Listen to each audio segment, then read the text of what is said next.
Impeccable, ouais. Ouais, ouais, nickel. Ouais, vous êtes beau, vous êtes en forme là, ce lundi matin. Ça fait plaisir. Alors, me concernant très brièvement, avant qu'on embarque sur le sujet, et que je vous présente un peu le programme de la matinée, tiens, c'est pas pour être dans une quelconque prétention, mais c'est vrai que comme ça fait quand même des années que j'interviens pour l'académie, je sévis hein, au sein de vos différents départements, différents offices de tourisme. Juste pour savoir ceux que je vois virtuellement, là, qui me connaît, qui m'a déjà entendu quelque part. Et puis sinon, ceux qui sont dans le chat, n'hésitez pas à me dire, ouais, Jérôme, non, je te connais pas du tout. Ah oui, Jérôme, c'était super. Ou non, Jérôme, c'était nul. Voilà, n'hésitez pas, hein, juste pour que je sache à peu près, parce que je reconnais certains visages. Oui, non, peut-être. Yes, no, baby, I don't know. Ok, Eric, bon, t'es tout seul, semble-t-il. Bon, je crois qu'il y en a d'autres, hein, mais bon, ils osent pas, ils sont timides. Alors, Si. très, très brièvement, me concernant, donc, bon, moi, ça fait plus de 15 ans maintenant que j'ai créé cette entreprise-là, et depuis 15 ans, on accompagne des propriétaires essentiellement de gîtes, de chambres d'hôtes, sur la création de leur activité et leur développement. Bon, la petite histoire storytelling, hein, c'est un mot à la mode. Il faut toujours écrire des histoires sur vous, pourquoi votre projet, pourquoi votre vie, etc.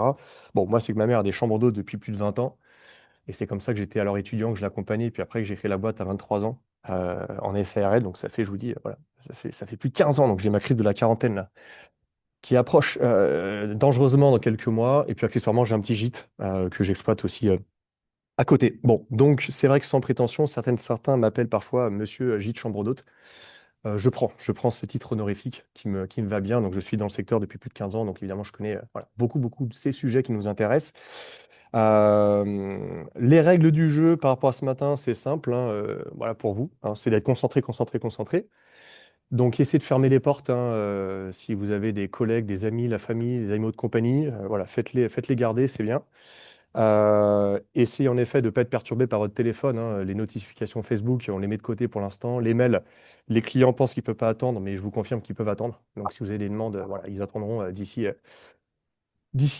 midi. Il n'y a pas de souci avec ça, mais vraiment, j'insiste, ça va passer vite. Donc, soyez au maximum concentré ce matin. Participation. Vous verrez, vous avez beau être nombreuses, nombreux. Normalement, vous êtes officiellement une petite centaine là, à être inscrit à ce webinaire. Donc, encore une fois, on vous remercie. Mais je vais vous faire participer très vite, plus par l'écrit que par la voix. Donc, vous avez le chat hein, que vous certaines ont déjà et certains ont déjà utilisé. Voilà, vous avez le chat hein, qui est dans Zoom. Donc, n'hésitez pas, en effet, à l'utiliser. Je vais vous poser un certain nombre de questions ce matin. L'idée, c'est que ce soit interactif. Même si on est un gros, gros groupe, moi, j'aime toujours que ce soit interactif. Voilà, donc ça sera le cas aussi ce matin avec un petit quiz introductif, avec quelques questions que je vous poserai au fur et à mesure de mon intervention. Donc là, ça vous permet aussi d'être concentré, vous en doutez. Hein. C'est pas que pour, voilà, pour faire du bien et qu'on soit en content, mais c'est pour qu'en termes d'apprentissage, ça puisse mémoriser davantage de votre cerveau. Et puis le dernier point que j'aime bien, toujours, c'est la passion. Voilà, hein, vous avez pris ce temps-là avec moi ce matin, avec nous, avec l'académie, donc on vous remercie. On va passer un bon moment, tout simplement. Voilà. Les enjeux sont importants, évidemment, prioritaires, stratégiques, compliqués. Compliqué, compliqué, compliqué, on n'est pas aidé. Hein. Je vous dis rien, je vous cache rien, on n'est pas du tout, du tout, du tout aidé. Hein. Hein, vous êtes des bons entrepreneuses, entrepreneurs, vous êtes au taquet. Mais là-haut, là-haut, quelque part, à Paris, waouh, waouh, waouh, waouh, waouh, ça suit pas, quoi. Ça suit pas du tout, du tout. Donc forcément, on n'est pas aidé, on a des vents contraires, mais malgré tout, on va se débrouiller pour pérenniser notre activité en 2026, voire la développer. Hein, d'accord? Hein, soit on pérennise, ce qui est déjà bien, soit on développe, c'est évidemment le Graal, mais je veux pas que vous soyez évidemment voilà, en difficulté, en défaillance. Donc, je vais vous donner plein de clés ce matin pour répondre à des enjeux qui sont, encore une fois, vitaux dans les mois et j'ose dire les années à venir. Alors, le programme de ce matin, petit quiz introductif. Donc là, je vais me transformer en Julien Lepers, ou plutôt Samuel Etienne, pour les plus jeunes d'entre vous. On va faire un petit quiz interactif, ça va être sympa. Ensuite, bon, je vais vous rappeler certaines choses pour la plupart d'entre vous, j'espère. Je vais aller assez vite là-dessus. Je vais vous donner quelques cas d'école, à peu près, par rapport à ce qui est en train de se passer, ce qui s'est passé en fin d'année dernière. En un mot, hein, pour être très clair, très cash avec vous, hein, c'est le bordel. Ouais, c'est le bordel. Hein. Clairement le bordel. Il y a des choses qui ont été votées en fin d'année dernière, qui vont peut-être être dissoutes là, revotées, minorées, accentuées. Bon, tant qu'on n'est pas malheureusement au 31 décembre en train de siroter un petit jus ou un peu d'alcool, ils sont capables de voter des trucs en notre faveur, en notre défaveur, quoi. Hein, donc il y a plein de choses qui sont abouties, intégrées depuis fin d'année dernière par rapport à la fameuse loi Le Meur. Il y a sans doute des choses qui vont encore évoluer. Mais tant qu'on n'est pas le 31 décembre, honnêtement, j'ai pas de boule de cristal, quoi. Voilà, vu qu'ils sont tellement doués qu'ils vont voter un truc, le lendemain, ça sera dévoté, ça va être loi de finances, machin. Enfin bon, encore une fois, tant que c'est pas le 31 décembre, Je ne vais pas m'aventurer dans trop de sujets hypothétiques, même si je vous donne des choses qui sont probables, disons, hein, par rapport à nos activités et leur impact évidemment sur nos entreprises. Ensuite, bon, un chapitre un peu plus léger. Bon, tout de même, hein, voilà, moi je mets la barre assez haute. Je vous parle comme si vous étiez vraiment voilà, des entrepreneurs, indépendants de statut, hein. Vous ayez une micro-BIC, vous fassiez 10 000 euros de revenus par an, brut, hein, d'encaissement, vous fassiez 100 000 ou 300 000. Moi je vous parle voilà, de la même manière, en mettant la barre relativement haute pour que vous puissiez même appliquer que 10-20% de ce qu'on va voir aujourd'hui, hein. Honnêtement, ça sera déjà bien. Certains sont peut-être à la bourre, ont peut-être beaucoup de choses à changer, donc peut-être qu'ils vont mettre 50%. Ceux qui ont des enjeux peut-être de développement, peut-être des emprunts à payer par la suite ou des saisonniers à recruter, bon, voilà, il va peut-être falloir en effet voilà, mettre en place beaucoup de choses que ce qu'on va apprendre ensemble ce matin. Et le dernier petit chapitre, il sera petit mais intéressant, ça sera donc de suivre les bons indicateurs. On va parler d'objectifs, on va parler de cap, on va parler de vision. Je suis pas un grand fan, hein, d'avoir 40 indicateurs parce qu'on les suit jamais. On prend trop de temps à les compiler. Et ça sert absolument à rien, quoi, à part mettre une pression qui est parfois très inutile. Par contre, avoir quelques indicateurs clés, un, deux ou trois, bon, là, ça permet de savoir justement si on est en avance, si on est en retard, est-ce qu'il faut accélérer, est-ce qu'il faut freiner, est-ce qu'on doit mettre en place des actions. Encore une fois, que vous fassiez 10 000, 50 000 ou 100 000, pour moi, je vous parle de la même manière. Le contexte est tellement tendu, tellement concurrentiel qu'il faut absolument que vous ayez en effet, pour moi, des objectifs, un minimum pour piloter votre structure. Petit cadeau qu'on a anticipé, prévu ce matin pour vous, c'est que je vais avoir Marine Raymond, qui est une propriétaire que j'ai accompagnée il y a quelques années à proximité de Lyon. Donc là, on est dans le Rhône, à côté de Lyon. Elle a des chambres d'hôtes et des gîtes. Et donc, elle a préparé avec moi voilà, une sorte de petite interview. Je vais lui poser quelques questions liées à tout ce qu'on va voir ce matin ensemble pour qu'elle vous donne son regard. C'est pas de dire ce qu'elle fait, c'est mieux que vous. C'est pas de dire qu'il faut que vous fassiez ce qu'elle va vous dire, loin de là. Mais c'est un témoin intéressant, avec évidemment bah, ses faiblesses, ses failles sur les sujets qu'on va voir ce matin, avec des choses qu'elle a pu entreprendre d'ores et déjà sur ce qu'on va parcourir. Voilà, donc pour que vous ayez un regard d'exploitante pure comme vous, pour que ça soit encore plus, j'espère, moteur et que ça vous donne l'envie justement d'appliquer certaines choses que je vous transmette avec mon dynamisme légendaire ce matin. Est-ce que ça va toujours, les amis, là? Eric, Flavie, Hélène, Angélique? Yes. Allez, let's go, le petit quiz. Allez, Samuel. Allez, les quatre à la suite. Allez. Non, moi, c'était clairement Julien Lepers, hein. L'époque de ma grand-mère, c'était son quotidien, quoi. Voilà. Dès que j'arrivais chez ma grand-mère dans les Deux-Sèvres à l'époque, à Niort, j'étais sûr que si j'arrivais sur le coup de 17-18 heures, elle était dans le canapé, Julien, quoi. C'était son dieu. Bon, maintenant, c'est notre ami Samuel. Donc là, je vais vous poser quelques petites questions liées à notre thématique, évidemment, et je vais vous demander de répondre sur le fil de chat. D'accord? Voilà, tout simple, hein, comme petit quiz. Anne-Sophie, c'est toujours là, n'hésite pas à ouvrir les portes, hein. Je vois qu'il y a certains retardataires, Oui, comme oui, ça me perturbe un petit peu moins. pas de Parfait. souci. Alors, première question pour toutes et tous. Je l'aime bien celle-là. Je l'aime bien, indépendamment des sujets. Demain, je serai au Sable d'Olonne via l'Académie pour l'Office du tourisme. On va parler IA.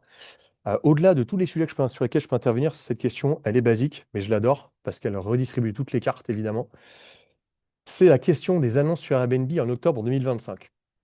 En gros, aujourd'hui, quoi. Bon, on est certes le 1er décembre, mais bon, c'était il y a quelques semaines. Il y a combien d'annonces sur le site Airbnb en France? Allez, lâchez-vous. Hélène a dégainé la première. Merci Hélène. Je vois 750 000. J'aime bien Christophe, il nous dit trop, en effet. Claire, que je salue, 800 000, 250 000. Ouah, ça va vite. 600 000, 55 000 pour Eric. Eric, tu vas être surpris. On a même le million là pour Julie Virginie, 900 000. Bien joué, bien joué, bien joué. Alors, vous êtes proche en effet du chiffre. Bon, hier, on a entendu, hein, il y a un tableau qui s'est vendu plus de 3 millions. Bon, on n'en est pas là, mais on est sur du 936 000. OK, on est sur du 936 000. Bon, le chiffre en tant que tel, on s'en fout, les amis, hein. OK? Le chiffre en tant que tel, c'est pas grave. Ce qui est important à regarder, évidemment, c'est l'historique. Bon, sans surprise, hein, c'est le cours d'Apple, hein, quasiment, que je vous montre là. Si vous avez investi une action chez Apple il y a 10-15 ans, les amis, waouh, je pense que vous arrêtez d'exploiter un gîte, une chambre d'hôte, hein. C'est bon, c'est la retraite dorée pour vous.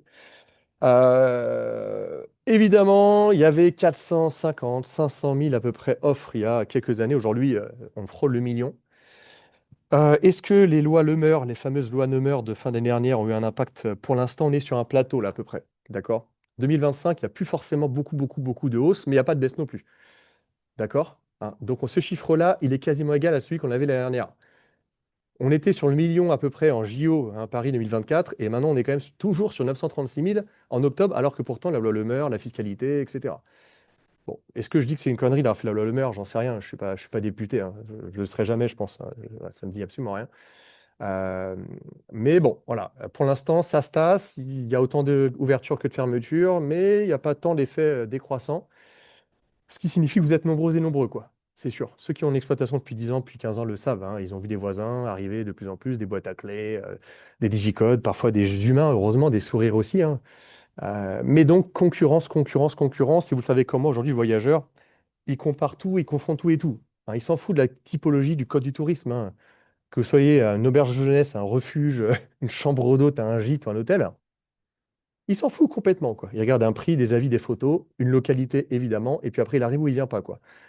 D'accord? Donc on est tous dans le même sac. En effet, on est tous des copines, des copains, mais en même temps, voilà, la part du gâteau ne s'est pas tant, n'a pas tant augmenté. Par contre, elle s'est diluée avec une multitude, des centaines de milliers d'actrices et d'acteurs, quoi. Bon, je dis pas encore une fois que c'est mal, hein, c'est juste un constat. Bon, rebondissant sur ce chiffre-là, justement, quelle doit être la règle pour vous, les amis, en tant qu'actrice, acteur touristique? Quelle est votre seule priorité dans ce contexte-là? Terrible, extrêmement, extrêmement concurrentiel, où pour moi, aujourd'hui, l'offre est quasiment supérieure à la demande. J'entends Gaël se différencier, très différenciant, visibilité, se différencier, se démarquer, qualité, qualité. Bon, les amis, vous êtes au top. Alors, je vous le dis, c'est mon regard, hein. J'ose dire, je suis payé par l'académie, hein, par la région pour vous dire toutes ces choses-là. Euh, Ça fait 15 ans que j'accompagne des centaines de projets à l'échelle nationale, d'accord, de gîtes de chambres d'hôtes. La seule règle à retenir pour moi, c'est celle-là, quoi. D'accord? C'est la seule et unique. Évidemment, c'est mieux d'avoir un beau site internet. Évidemment, c'est mieux d'être connecté avec iResa, de vendre en ligne, de gérer votre e-réputation, peut-être d'utiliser l'IA maintenant pour mettre à jour votre site plus régulièrement, d'avoir un fichier client, d'envoyer de temps en temps des newsletters, les vœux de fin d'année. Bon, il y a plein de trucs. Oui, oui, bravo, c'est bien. Mais si jamais votre produit n'est pas différent, c'est mort. D'accord? Si tu as un gîte comme madame ou monsieur tout le monde, si vous êtes 40 dans ton même village, c'est même pas la peine, quoi. Si tu as une chambre d'eau très sympa, mais ta table d'hôte, elle est là, mais bon, il n'y a rien de ouf quoi, dans ta table d'hôte, c'est mort aussi, quoi. D'accord? Hein, donc débrouillez-vous pour avoir une identité, faire différent de la voisine, le voisin. Et je ne parle pas que de la région, les amis, hein, je parle de la France entière, voire même du monde. Moi, mes plus beaux succès que j'ai et ceux qui ont jamais eu d'impact avec les crises, peu importe, crise Covid, climatique, inflationniste, crise politique, crise économique, ce que tu veux. Enfin, c'est ceux qui, encore une fois, ont une valeur ajoutée, une valeur différente, premium, qualitative, et qui sortent du lot, quoi. D'accord? Donc, débrouillez-vous par votre passion, un plaisir, une déco, un objet, une recette de grand-mère, quelque chose pour vraiment, encore une fois, tenter de faire juste différent de la voisine et le voisin qui, eux, resteront dans la masse, et vous allez sortir de la masse en segmentant différemment, de meilleure qualité, etc., etc. Troisième question, je vous fais réviser normalement certains classiques sur lesquels que j'aborderai un tout petit peu rapidement ce matin. Le nouvel abattement fiscal pour un meublé de tourisme classé en 2025 sur le régime microbique. Voilà, bon, je vois si on est bon. Claire, bravo. Christophe, impeccable. En effet, bien joué, bien joué, bien joué. Personne n'est tombé dans le panneau. On est sur du 50%. Hein. On était sur du 71%. Euh, on était sur du 71%. Il y a encore quelques années, on est basculé maintenant à 50. Bon, donc c'est plus dur, hein, moins intéressant d'un point de vue de la fiscalité sur ce régime-là microbique, hein. Ce que je vais vous dire, moi, ce matin, c'est faites les mathématiques. J'aime bien cette formule, hein, elle est toute simple, hein, faites les maths, faites les maths, faites les maths. Hein, chaque cas est unique en fonction de votre investissement, votre emprunt, l'âge que vous avez potentiellement, votre projet de vie. Vous êtes seul, vous êtes marié, il y a des enfants, il y a un foyer fiscal. Bref, en fonction de tout ça, faites les mathématiques. Et il y a des moments, ça peut peut-être être intéressant de basculer, quoi, hein, sur un statut plus davantage au réel simplifié. Bon, je ne suis pas comptable, je ne suis pas expert comptable, mais moi, je vous dis de manière très transparente, mon meublé de tourisme que j'exploite de manière secondaire, hein, je n'ai pas beaucoup de temps pour l'exploiter, hein, j'avoue, de l'aide, heureusement, pour que les autres soient bien accueillis. J'étais au microbique, je suis passé au régime réel, quoi, simplifié. D'accord? Et aujourd'hui, j'ai un abattement fiscal qui équivaut à peu près à 80%, quoi. Donc, si j'étais resté sur du régime, celui-là, microbique, hein, bah, je serais à 50% quoi, au niveau abattement fiscal. Et aujourd'hui, grâce à mon réel simplifié, je suis davantage sur un 80%. Bah, parce qu'il y a des charges, parce que l'endettement, parce que pas mal de choses, quoi. Ah, mais chaque cas unique, faites les mathématiques. Bref, question numéro 4. Quelle est la part moyenne des réservations directes dans un meublé de tourisme à l'échelle internationale en 2024? Donc là, il est question de vos ventes, directes versus indirectes, par les plateformes, évidemment, dont on parlera quand même un petit peu ce matin. On est très, très macro, hein, on est très, très, très macro, on est vraiment à l'échelle internationale. Je parle du paysage français, je parle pas du paysage Pays de la Loire. Sur 100 réservations à l'échelle mondiale, combien passe par Booking, Airbnb, Expedia, Le Bon Coin ou autre, et combien passe en direct auprès de vous, auprès de votre e-résa, votre moteur de réservation sur votre site, auprès d'un coup de téléphone, etc. Bon, et là j'ai vu en effet des chiffres intéressants, je vois du 30, je vois du 10, je vois pour les plus optimistes, hein, ou du 70%. Bon, malheureusement, waouh, le chiffre est pas fou, hein. Il est pas bon, hein, ce chiffre-là. Seulement 29%, donc moins d'un tiers des voyageurs à l'échelle, je répète, internationale. C'est pas que le Français qui se joue en France, c'est pas que le Suisse qui vit en France, c'est pas que le Japonais qui vit en France, etc., etc. Globalement, de manière très massive, hein, à l'échelle mondiale, il y a moins d'une réservation sur trois qui passe par le canal direct du propriétaire. Catastrophique, catastrophique. Je me fais le vieux parmi nous, hein. J'ai bientôt 40 ans. Ma mère, je vous dis, ça fait plus de 20 ans qu'elle a les chambres d'hôtes. Le premier site internet que je lui ai conçu, c'était en 2006 pour ma mère. Ça fait bientôt 20 ans que je lui ai fait un site internet. À l'époque, c'était 99% direct, hein. C'était facile, hein. Le référencement, c'était Byzance. Tu savais quelques mots-clés, c'était parfait, etc., etc. Euh, Aujourd'hui, je ne parle pas du cas de ma mère, mais typiquement, il y a X années, on était plutôt sur du ratio 60-70 direct. Voilà, aujourd'hui, ça a été divisé par deux en l'espace de quelques années. Et Covid, qu'on a cru être une bonne chose, hein, pour notre réservation directe, au final, a été catastrophique. Ça a été voilà, la prise de pouvoir encore plus prononcée, hein, des plateformes depuis cette période terrible qui était en effet il y a 5 ans maintenant. Hein. Donc là, l'idée, c'est que vous puissiez vous comparer. Hein, Nelly, Eric, que je salue, Virginie, Flavie, etc. OK. Est-ce que j'ai cet indicateur? Pour moi, c'est un indicateur qu'on reverra en toute fin de séance, qui est pour moi extrêmement important. Parce qu'il est synonyme de rentabilité ou pas, quoi, clairement. Hein, quand tu payes les 15-20% de commission, même si tu remets en partie ou totalement la commission, voilà, il y a impact, il y a impact, il y a impact. Donc cet indicateur-là, pour moi, est un indicateur clé. Hein. Donc est-ce que vous êtes à 50% direct, 50 indirect? Est-ce que vous êtes 80% direct, 20 indirect? Est-ce que vous êtes à 20% indirect? Enfin, est-ce que vous êtes à 20% direct et que 80% direct? Voilà. Bref, l'idée, c'est qu'on puisse améliorer ce chiffre, évidemment, et qu'on essaie de reprendre un minimum la main sur les ventes, même si les ventes sont plutôt contraires. Ultime question. Ah, le terme là, qu'on adore et qui nous insupporte en même temps, hein, l'IA. L'IA, quel est le pourcentage des voyageurs? Alors, qui réserve, on nuance, hein, c'est pas forcément qui réserve, c'est qui se renseigne, qui a utilisé l'IA pour savoir s'il va atterrir au Sable d'Olonne, en Mayenne, à Fontenay-le-Comte, j'en sais rien, au Croisic. Voilà. Combien ils vont utiliser l'IA pour s'inspirer, pour trouver une destination et réserver potentiellement un hébergement? Voilà, je vois du 15, je vois du 20, je vois du 30. Ouais, et pas plus tard que cet été, hein, j'ai un propriétaire qui a ouvert des chambres d'hôtes au Croisic. Voilà, j'ai un propriétaire, la Maison du Trait, qui a ouvert une chambre d'hôte sympathique comme tout au Croisic. Pas beaucoup de chambres d'hôtes, hein, de moins en moins malheureusement. Donc ça, c'est pas mal. Il y a moins de concurrence, en tous les cas, sur les chambres d'hôtes. On est un peu plus tranquille que les gîtes. Il m'a dit cet été, ah Jérôme, c'est fou, merci, le site. Bon, rien de spécial, hein, on a fait un site plutôt sympa. Ouah, j'ai eu des Suisses qui sont venus parce qu'ils m'ont trouvé sur ChatGPT, quoi. Bon, et c'est pas un mythe, hein, vous l'avez peut-être vécu. Si vous ne l'avez pas vécu en 2025, vous le verrez peut-être en 2026, suivant certains de mes conseils et peut-être certains ateliers, formations que vous allez faire via l'académie sur ces sujets-là. Mais en effet, le chiffre va être croissant, quoi. Bon, et là, bon, selon la source, Ipsos, selon l'échantillon, on peut dire, oh là là, ça se trouve c'est plutôt 20, ça se trouve c'est plutôt 30, ça se trouve c'est plutôt 40. Bon. Ce qui est sûr, c'est qu'il y a une proportion qui est quand même relativement importante de voyageurs aujourd'hui qui utilisent l'IA plus que Google pour vous trouver. Et que ce chiffre, sans réelle surprise, hein, je ne parle pas que de vos ados, hein, ceux qui ont des ados, vous voyez ce que je veux dire, hein. Waouh, ouais, je vois des jeunes là-haut, là. Salut les filles, pieds-flons, là. Voilà, il y en a, c'est leur truc, tu vois. L'IA, c'est tout de suite maintenant, c'est tout le temps, quoi. Bon, pour vous, c'était pas ça, pour moi, c'était pas ça non plus. Mais il y a certains de vos clients, c'est pas 35, certains de vos clients, si vous avez des cibles plutôt jeunes, hein, imaginez, vous avez sur une couple jeune, enfin, vous avez une cible jeune couple de 20 à 25 ans qui viendrait chez vous sans enfant. typiquement, vous êtes sûr que c'est pas 35, c'est 50, voire 60%, quoi. Là, beaucoup, beaucoup ont utilisé l'IA pour vous trouver. Comment voilà, faire plaisir à ma compagne, mon premier rencard. Voilà, j'ai tel budget, je veux aller là, un truc alternatif, un truc qui va faire plaisir. Bref, bon. Donc voilà, un gros enjeu évidemment sur ces sujets-là. Et comme dit Petra, en effet, je parle des jeunes parce que souvent on fait le lien, mais qui est un lien réel, hein. Il y a une décroissance de la courbe, hein, de l'âge par rapport à l'IA, hein. C'est pas moi qui le dis, hein, c'est une réalité. Les chiffres le montrent aussi. L'IA, c'est comme les réseaux sociaux, si vous voyez ce que je veux dire. Il y a 20 ans, il y avait les étudiants qui étaient sur Facebook. Il y a 10 ans, il y avait nous qui étaient sur Facebook.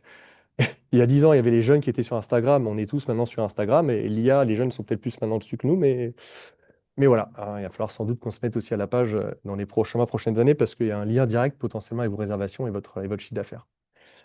Je regarde parfois certaines questions que vous pouvez me poser. Quand je réponds pas, c'est qu'on y répondra au fur et à mesure de la matinée, quoi. OK? Alors, bon, le quiz déjà, évidemment, l'idée du quiz, c'est apporter du dynamisme, hein. Vous savez bien là avec moi ce matin, mais déjà des éléments, hein, importants de pilotage de vos structures, de compréhension du marché, de l'évolution. Donc entre le 29% de ventes malheureusement directes, 35% des gens via l'IA potentiellement, euh, le nombre de 936 000 et quelques, l'abattement de 50%, et le fait de se démarquer. Voilà. Déjà, si vous retenez ça par rapport à tout ce qu'on va voir par la suite, c'est déjà bien, hein, par rapport à notre matinée. Alors, je vais aller relativement vite sur ces sujets, parce que j'espère et j'estime qu'ils sont acquis, hein, pour la plupart d'entre vous, mais important quand même de les rappeler. Important de les rappeler, j'avoue que je fais en ce moment le tour de France, voire de la Belgique, et pas tant vous, les exploitants, mais je suis souvent choqué, surpris par notamment les élus, hein, sans les flageller, sans les nommer. Ah, mais nos communes, quoi, nos mairies, nos institutions, même nos bureaux des impôts, hein, oh là là, oh, ils sont à la ramasse, quoi. Ils n'ont pas suivi tout ça, ils n'ont pas compris. Parfois, des informations contradictoires entre les bureaux des impôts, sont les mairies, etc. aussi. Enfin, c'est pas du tout simple, quoi. D'accord? C'est pas forcément toujours simple pour vous, pour nous, mais pour les élus, qui c'est pas non plus totalement, hein, c'est pas leur sujet non plus du quotidien. Donc, on va essayer de leur trouver quelques excuses. Mais voilà, c'est un peu compliqué, hein. Donc, je vais vous rappeler certaines choses qui font pas forcément du bien, hein. Très rapidement, ce qui est acté, je répète, aujourd'hui, hein, je pense pas que ça évoluera d'ici là pour les meublés de tourisme. C'est peut-être les chambres d'hôtes qui, par chance, les choses vont peut-être évoluer positivement. Meublé de tourisme, vous vous en souvenez, il y avait un seuil qui était de 188 700, bon, qui était énorme, il faut être honnête aussi, le seuil était énorme, hein, jusqu'auquel on pouvait rester sur ce statut microbique, hein. Au-dessus de 180 000 euros de microbique, il fallait passer sur un statut type de société, régime réel simplifié, etc. Moi, je vous dirai après ce que j'en pense, hein, mais bon, ça pour moi, c'est pas un sujet. Bon, il y a pas eu tant trop de distorsion par rapport à ça. Ce qui est plus gênant, évidemment, c'est ce qu'on a vu précédemment, hein, le 71% versus le 50%. Bon, bah là, clairement, il y a potentiellement, bah, quelques centaines, voire quelques milliers d'euros, hein, que vous avez payé en plus, hein, en 2025, par rapport à vos revenus justement de cette année 2025. Et le taux de cotisation, bon, il est de 6%. Meublé tourisme non classé. Bon, bah là, clairement, ceux qui n'étaient pas classés, je comprends toujours pas. Mais bon, il y en a beaucoup, hein, qui ne sont pas classés. Ceux qui ne sont pas classés, mais qui sont au régime réel, vous me suivez? On s'en moque, il y a pas d'impact, évidemment, parce que vous aurez votre régime réel de fiscalité, etc. C'est autre chose. Mais ceux qui sont en microbique et qui ne sont pas classés, qui vont avoir un abattement de 30%, alors qu'avant c'était 50%, et qui potentiellement, là aussi, le seuil va diminuer à 15 000 euros seulement, alors qu'il était avant 77 000. Ouh là là, ouais, c'est énorme, hein. Donc normalement, beaucoup, pas forcément d'entre vous, parce que quand vous êtes au webinaire, c'est que vous êtes des gens éduqués. D'accord? Vous êtes des gens qui vous aident dans le progrès, dans l'évolution, etc., etc. Vous êtes posé toutes ces bonnes questions normalement avant que j'intervienne là, début décembre 2025. Mais ce qu'on ne voit pas, je vous garantis, là je suis à Clermont-Ferrand, je vous dis aujourd'hui, hein, j'interviens pour l'Office de tourisme cet après-midi de Clermont-Ferrand, Volcan d'Auvergne. Je crois qu'ils ont sur leur meublé de tourisme, hein, leur parc de meublés, ils sont plus de 1200 meublés de tourisme à Clermont-Ferrand, hein, alors qu'ils étaient là aussi que 500 il y a quelques années. Je crois qu'il y en a moins de 20% qui sont classés, quoi. D'accord? Et la plupart sont en microbique, hein. Mais tu te dis, mais qu'est-ce qui. Bah oui, bah, il y en a, ils sont pas au courant, quoi. Mais je suis pas au courant, quoi.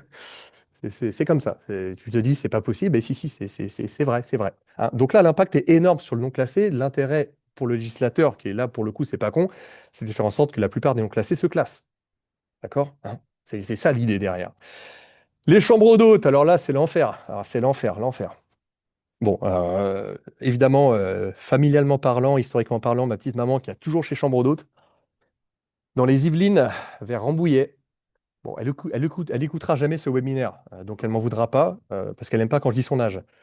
Bon, ma mère est née en 1950, d'accord. Hein, elle a 75 ans, elle a toujours ses trois chambres d'hôtes, sa table d'eau dans les Yvelines. Elle est toujours sur le régime aujourd'hui Bic avec abattement, etc., etc. Euh, L'abattement, là aussi, pour moi, c'est pas forcément, enfin, le seuil, pardon, est pas forcément un sujet, d'accord? Je suis pas expert comptable, je suis pas là aussi fiscaliste, etc. Mais j'ai une SRL depuis longtemps. J'ai aussi, je vous dis, ma petite entreprise individuelle avec mon meublé de tourisme en régime réel simplifié.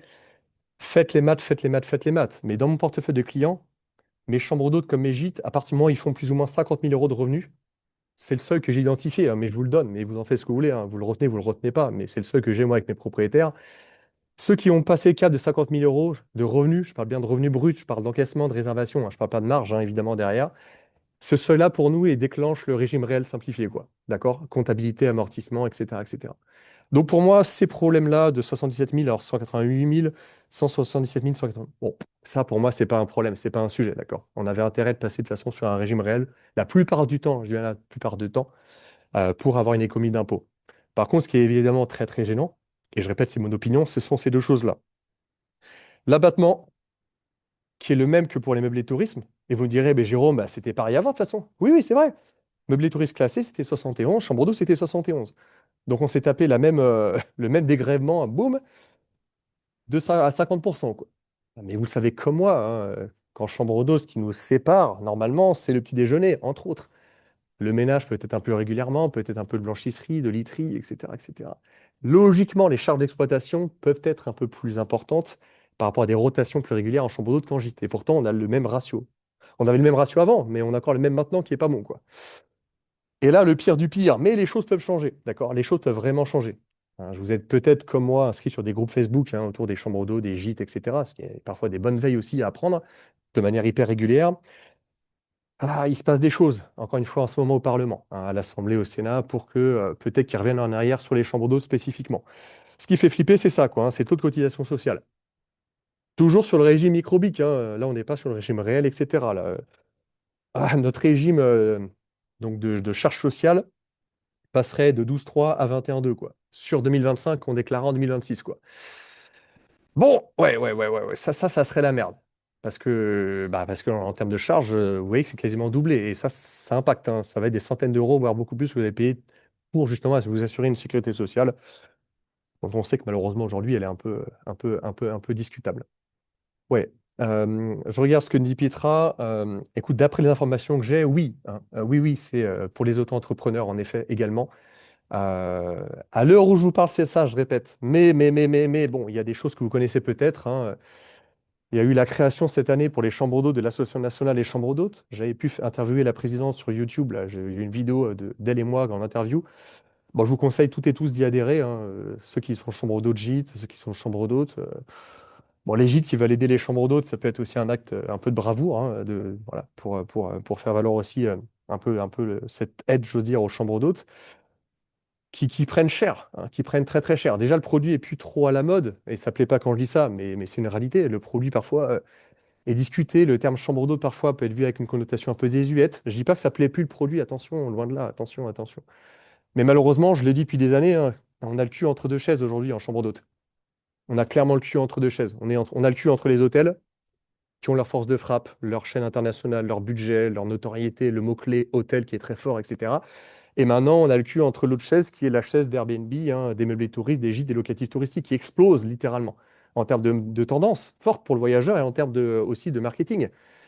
Donc c'est pour ça que les chambres d'hôtes, j'ai été vraiment, honnêtement dégoûté et frustré qu'on s'attaque à ce régime-là, parce qu'encore une fois, on en a de moins en moins hein, dans nos communes, dans nos ruralités, dans nos campagnes, dans nos villes aussi. Voilà. Donc bon, espérons que l'association nationale, en effet, fasse que les choses changent d'ici la fin d'année pour qu'on ne se tape pas potentiellement 50% et potentiellement aussi le nouveau taux hein, de cotisation sur le volet social, quoi. Bon, il est question en ce moment d'une nouvelle appellation, gîte rural, si vous avez suivi ça comme moi. Il y aura peut-être un mot de gîte rural qui va arriver dans les prochains mois. Peut-être que les chambres d'eau vont être intégrées dans le gîte rural, qui sera toujours à 71% et qui aura toujours les bons taux de cotisation sociale. Mais tout ça est très, très hypothétique. Encore une fois, rendez-vous le 31 décembre à minuit. Vous le savez comme moi, ces escrocs, hein. Ils passent des lois à 23h30, à 1h du mat, entre Nouvel An, Noël. Enfin, c'est l'enfer. C'est insupportable, quoi. C'est vraiment. Je suis désolé, quoi. Moi, là, j'en peux plus, quoi. Tout simplement, je trouve que c'est la honte absolue. Je vous raconte pas, j'étais en Belgique il y a quelques jours. À l'époque, on se foutait de la gueule des Belges, hein, vous vous en souvenez, hein. Ah, je vous raconte pas maintenant, quoi. Ah, ils se privent pas, quoi. Ah, ils ont raison. Ils ont raison. On est la honte, quoi. Faut être honnête. Alors, vous n'êtes pas la honte, je le suis pas non plus, mais, mais voilà, les politiques, honnêtement, c'est un peu la honte, quoi. Bref, donc là, je vous présente quelques syndicats auxquels vous pouvez potentiellement peut-être adhérer, hein, justement, pour faire valoir un peu nos voix, parce qu'on est des tout petits, hein. On est des tout petits, on est la plupart des micro-bics, on fait 20 000, 50 000, 100 000 euros de chiffre d'affaires, donc par rapport en effet à des grosses boîtes, hein, je dis n'importe quoi, par rapport à la Fnac, à Auchan, je ne sais pas, Accor Hotel, si je pense à un exemple de notre secteur, on n'existe pas individuellement parlant, quoi, hein. Donc, n'hésitez pas. Chambre d'hôte, il y a l'Association nationale maintenant, et évidemment, il faut y adhérer. Il peut y avoir l'UNPI, l'Union nationale des propriétaires immobiliers, pour le côté plus meublé tourisme, l'UNPLV, SPLL. Voilà, ce sont différents associations, voire syndicats auxquels vous pouvez adhérer pour faire valoir vos voix dans les prochains mois. Alors, j'accélère encore sur ces choses-là. Je regarde toujours le timing à ma gauche pour être sûr d'être bien dans les temps. Bon, alors, là aussi. C'est pour les nouveaux et les anciens.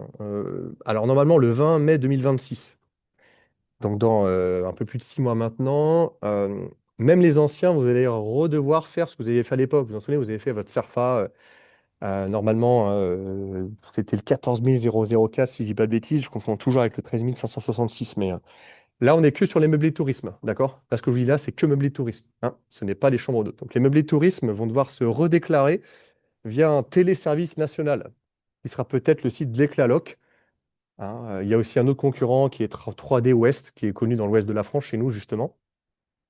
Mais on ne sait pas lequel sera choisi par rapport à l'aspect national. Il y a un appel d'offres sans doute qui est en train d'être fait en ce moment. Mais normalement, le 20 mai 2026, même pour les anciens, je répète, hein, les meublés touristes parmi vous qui ont déclaré leur activité à la mairie avec le fameux CERFA, il va falloir que vous vous redéclarez sur ce téléservice national dédié. Mais ça se trouve, c'est vous, hein. Ça se trouve, ça sera Eric, ça sera Camille, ça sera Gaël qui va l'apprendre à sa commune, hein. Ça se trouve, c'est toi qui as appelé la mairie, là, tu sais que. Ah oui, ah bon, merci. Bon, bah, mais attention, voilà, il faudra le faire, sinon vous serez en irrégularité. Et le DPE, bon, on a le temps de voir les choses d'ici là. Vous savez comme moi que normalement, à partir de 34, hein, si vous êtes en EF, vous aurez pu louer votre résidence secondaire en meublé tourisme. Bon, mais d'ici là, bon, là aussi, voilà, les parties auront changé, tout aura évolué, on ne sait pas trop. Alors, autre petite chose qui peut-elle vous impacte moins, à part si vous êtes en effet à Nantes, hein, si vous êtes au Sable d'Olonne, par exemple, hein, si vous êtes à Angers, ça peut être le cas aussi. Grosso modo, si vous êtes en copropriété. Si vous louez un appart dans une copropriété, là, vous pouvez potentiellement être un peu embêté. Quand je dis que vous êtes embêté, c'est qu'il va falloir que vous soyez davantage dans la transparence. Il va falloir vous informer le syndic que vous faites un meublé tourisme. Parlez pas d'Airbnb, hein, parce que là, ça donne des boutons à tout le monde, hein, mais dites un meublé de tourisme. Ah ouais, ça fait beau, ça fait un peu plus noble, hein. Bon, ils vont pas tout de suite comprendre tout de suite que c'est entre guillemets un Airbnb pour eux. Il faut informer le syndic et ensuite, attention, si jamais,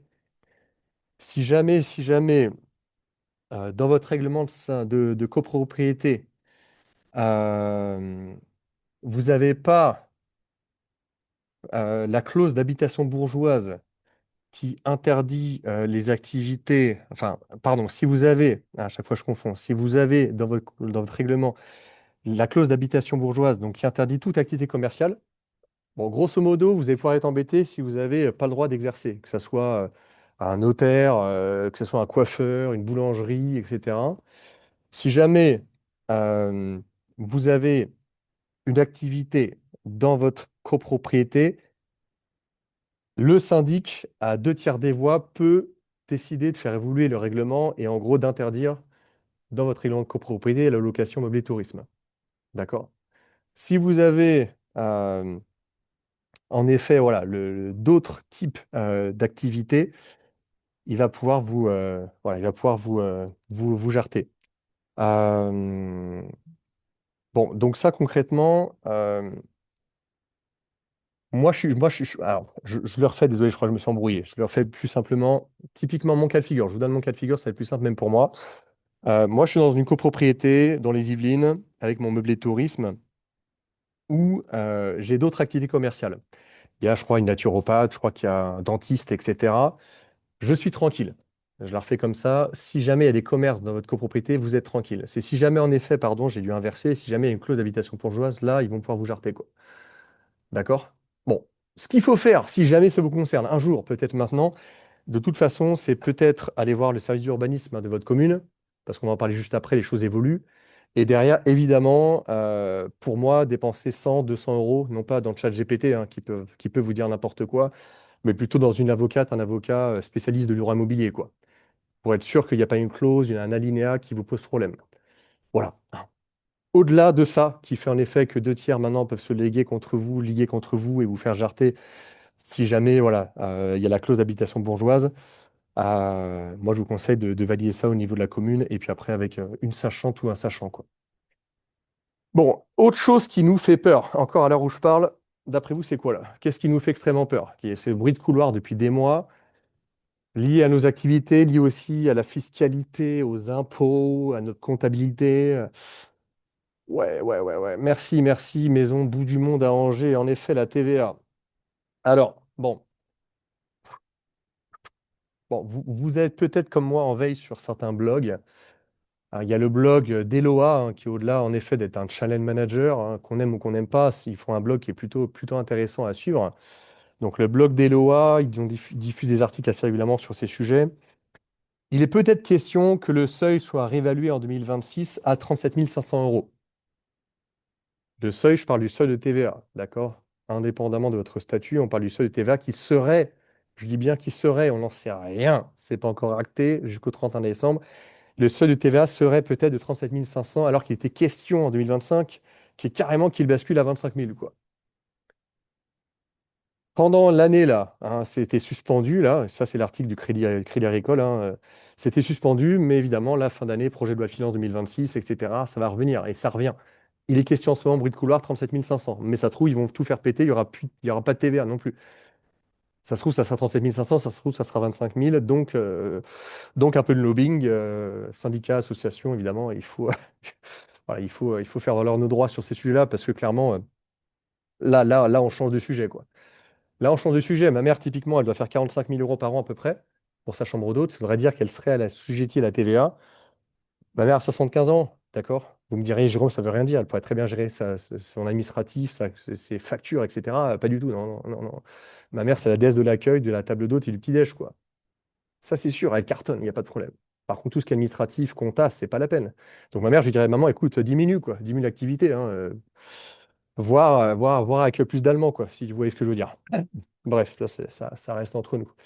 Euh, Après, bon, volet local. Volet local, je la fais aussi assez rapidement. Bon, je mets la boîte à out. Hein, la boîte à out. Parce qu'au niveau local, vos communes, vos villes, peu importe leur taille, 300 habitants, 5 000 habitants, 50 000 habitants, 100 000 habitants, voire plus, c'est le conseil municipal qui peut mettre en place des actions limitantes vis-à-vis du locatif touristique. Donc, pour ne pas parler encore une fois d'Airbnb. Donc c'est le cas évidemment dans certains de nos départements, c'est le cas dans certaines de nos communes à l'échelle du Pays de la Loire, hein, c'est clair. C'est le cas aussi chez moi, votre voisin Charente-Maritime. Qu'est-ce qu'ils peuvent faire? Déjà réduire le nombre de jours maximum en résidence principale, qui est de 120 nuits maximum en résidence principale. Les villes en situation tendue basculent à 90. Bon, ça, il n'y a pas un énorme impact. Par contre, derrière, ce qu'ils peuvent faire, impact énorme, c'est la fiscalité. Taxe d'habitation, revalorisation jusqu'à 60%. Waouh, ça fait mal. Ça peut faire très mal. 60%, jusqu'à 60% de valorisation à la hausse de la taxe d'habitation sur votre résidence secondaire. Donc tu passes peut-être d'un 1000 à un 1005, hein, ou un 1005 à un 2002. Waouh, ça peut être assez violent. Faites les maths, faites les maths, faites les maths, évidemment.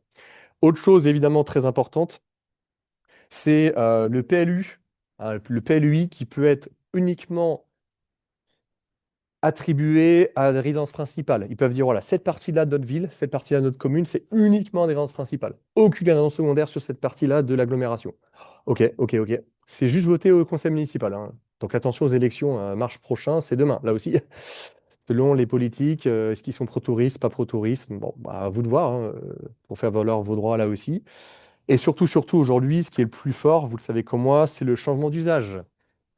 Ce qui est le cas à La Rochelle dorénavant, ce qui est le cas à Biarritz, ce qui est le cas dans mon exemple de l'île d'Oléron, d'accord, qui là aussi a anticipé pas mal de choses sur l'île d'Oléron. Bah oui, oui, l'île de Ré, hein, c'est pareil, hein. Noirmoutier, de mémoire aussi, je crois que ça change. Bref, les îles, généralement, ça peut être un peu tendu d'un point de vue d'immobilier. Donc là, c'est leur schéma propre à l'île d'Oléron. Ils vont distinguer la résidence principale de la résidence secondaire. Résidence secondaire, tout de suite, il y a changement d'usage. Usage, donc tu étais de l'habitat, tu transformes en local commercial. Avec un droit généralement limité à quelques années, c'est 4 ans là pour l'île d'Oléron. Je crois que La Rochelle, c'est un peu moins que ça. Pour qu'entre-temps, ils voient si la situation a évolué favorablement ou défavorablement pour être plus dur ou plus souple. Donc il faut que tu compenses, généralement, c'est ça le truc, hein, ton habitat que tu as transformé en commercial, il va falloir que tu compenses en réachetant de l'habitat sur la même localité, le même périmètre, pour mettre en locatif touristique pour des étudiants toute l'année, pour un professionnel qui viendrait toute l'année habiter à côté de chez vous. Voilà. Le changement d'usage en tant que tel n'est pas forcément gênant, mais souvent il est associé à une compensation de même nombre de mètres carrés pas loin de chez toi, donc il faut que tu rachètes. Imagine, tu as un projet à 500 000, tout d'un coup, c'est un projet à 1 million, quoi. Tandis que la rentabilité est davantage sur 500 000 qu'un million, si vous voyez ce que je veux dire. Bon, donc voilà, voilà. Bon, bref, voilà, hein. Donc l'étau peut se resserrer, mais c'est qu'en fonction des communes, des villes dans lesquelles vous êtes. Si vous êtes dans un petit village rural, évidemment, normalement, à part si vous êtes en effet à Saint-Aignan, hein, typiquement Saint-Aignan, vous connaissez peut-être. Si je vous parle des pandas là, qui sont partis en Chine, voilà, ça sourit, normalement, vous comprenez, hein, Saint-Aignan, c'est quoi? Bah, c'est le village de Beauval. Ah ouais, ouais, ouais. Bah, Beauval, hein, il y a des fantômes. Il y a plus de boîtes à clés, évidemment, que d'habitants à l'année, hein, c'est clair. Tellement d'opportunités de faire du locatif touristique, et je comprends. Je vous comprends, je vous comprends. Moi, oui, normal. D'accord. Mais là aussi, ouais, il faut parfois un peu réévaluer les choses et que les mairies peuvent s'emparer librement de tout ça. Alors, allez, une partie, je dirais, ouais, on va dire juste différente. Bon, que je préfère, forcément. Un peu moins, voilà, un peu moins administrative, un peu moins fiscale, juridique, etc., etc. On est davantage dans le pilotage de vos entreprises. D'accord? Hein. C'est important de comprendre ce qui se passe au niveau légal. Peut-être évoluer votre statut, changer la fiscalité.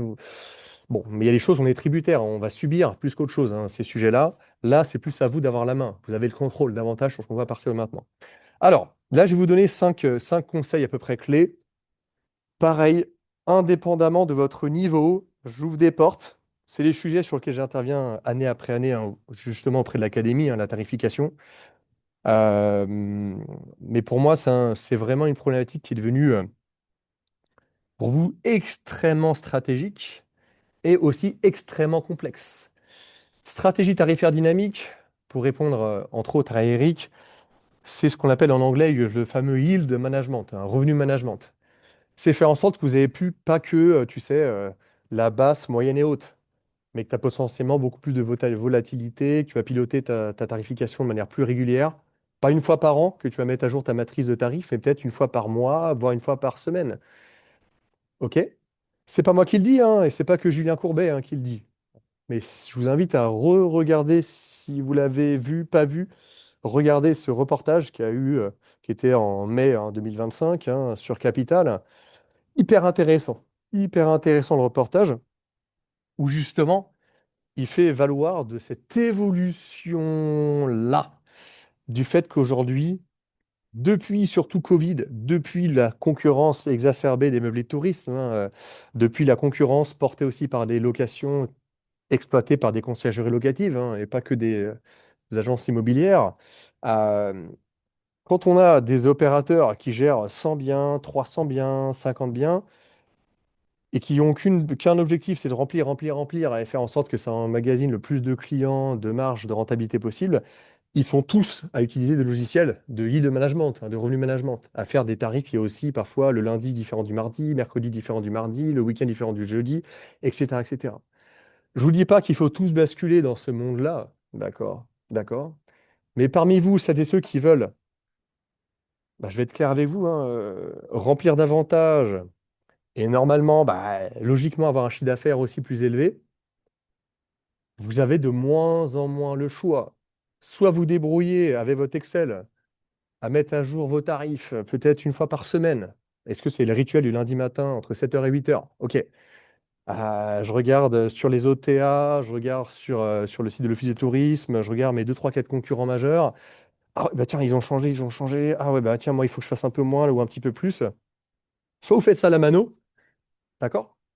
Et ça peut le faire. Tu dis, ouais, bah moi, je me tape un rituel tous les lundis matins, une demi-heure, une heure avec ma tasse de café, ma chicorée, ma petite infusion, et boum. Et je fais évoluer mon tarif, je regarde ce qui se passe, mes conditions de réservation, je suis plus flexible, moins flexible, etc., etc. Ou certains, peut-être parmi vous, ceux qui ont le plus de gîtes, ceux qui ont un camping, des chambres d'eau très dynamiques, etc., etc. Peut-être qu'au lieu de faire ça à la mano, avec votre Excel, avec vos petits doigts, votre souris, votre clavier, etc., etc., peut-être que vous allez avoir besoin d'investir dans un outil qui va être potentiellement greffable à votre Iresa, eVivo ou à tel ou tel acteur que vous avez pour votre vente en ligne. J'ai pas d'action sur ces sites-là, sur ces outils-là, Behind, DPGO, Wheelhouse ou Price Labs. Ce qui est sûr, c'est que ces outils, logiquement, idéalement se greffent à votre moteur de Research Channel Manager et potentiellement tous les jours vous donnent quel est le meilleur prix à proposer en direct et sur les plateformes. Et vous n'avez plus qu'à appuyer sur un bouton. J'accepte, j'accepte pas. Et puis après, c'est multidistribué sur l'ensemble des canaux.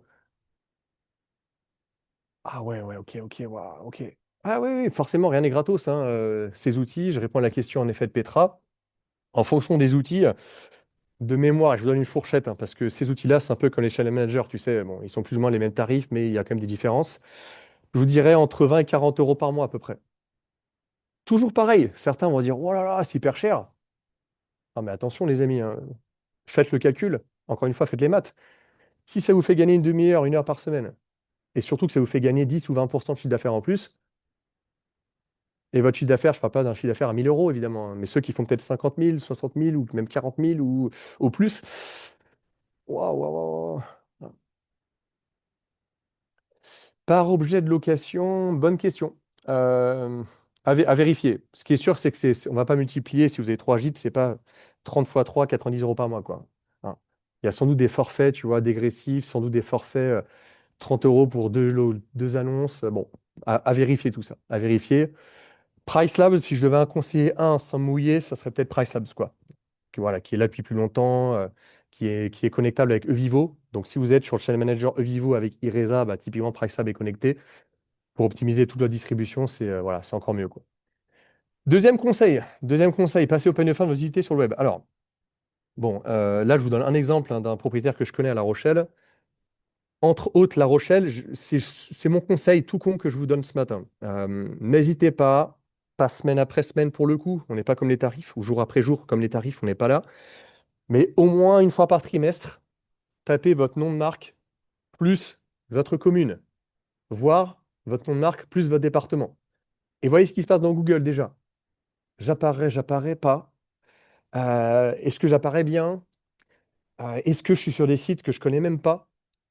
Ce qui est le cas si vous êtes sur Expedia surtout. Alors là, vous êtes sur plein de sites que vous ignorez, mais bon, vous êtes multicanaux, on est content, vous êtes multicanaux, bravo, bravo, mais bon, vous êtes sur plein de sites de merde qui servent à rien, que personne n'utilisera, mais qui polluent votre référencement. Si vous êtes là, est-ce qu'il y a les bons prix? Ah, mais Julie, je comprends pas, j'ai mis ce tarif-là, mais celui qui s'affiche n'est pas le même. Ah, c'est l'horreur, mais c'est la réalité malheureusement. C'est quoi le bordel? Bah, c'est la passerelle qui fonctionne pas, c'est la connexion avec ton channel, avec Google qui a un problème. C'est de la faute de qui? C'est Google, c'est le channel. C'est pas de ta faute, ça c'est sûr. Mais bon, comment arriver à faire en sorte que ça change? C'est pas évident. Mais voilà, l'idée c'est de savoir ce qui se passe par rapport à votre marque, marque plus territoire, et ensuite idéalement faites le test aussi avec votre recherche clé. Je dis n'importe quoi. Imaginons que pour Nelly, sa recherche, c'est séjour bucolique en famille proche Noirmoutier. Je dis n'importe quoi.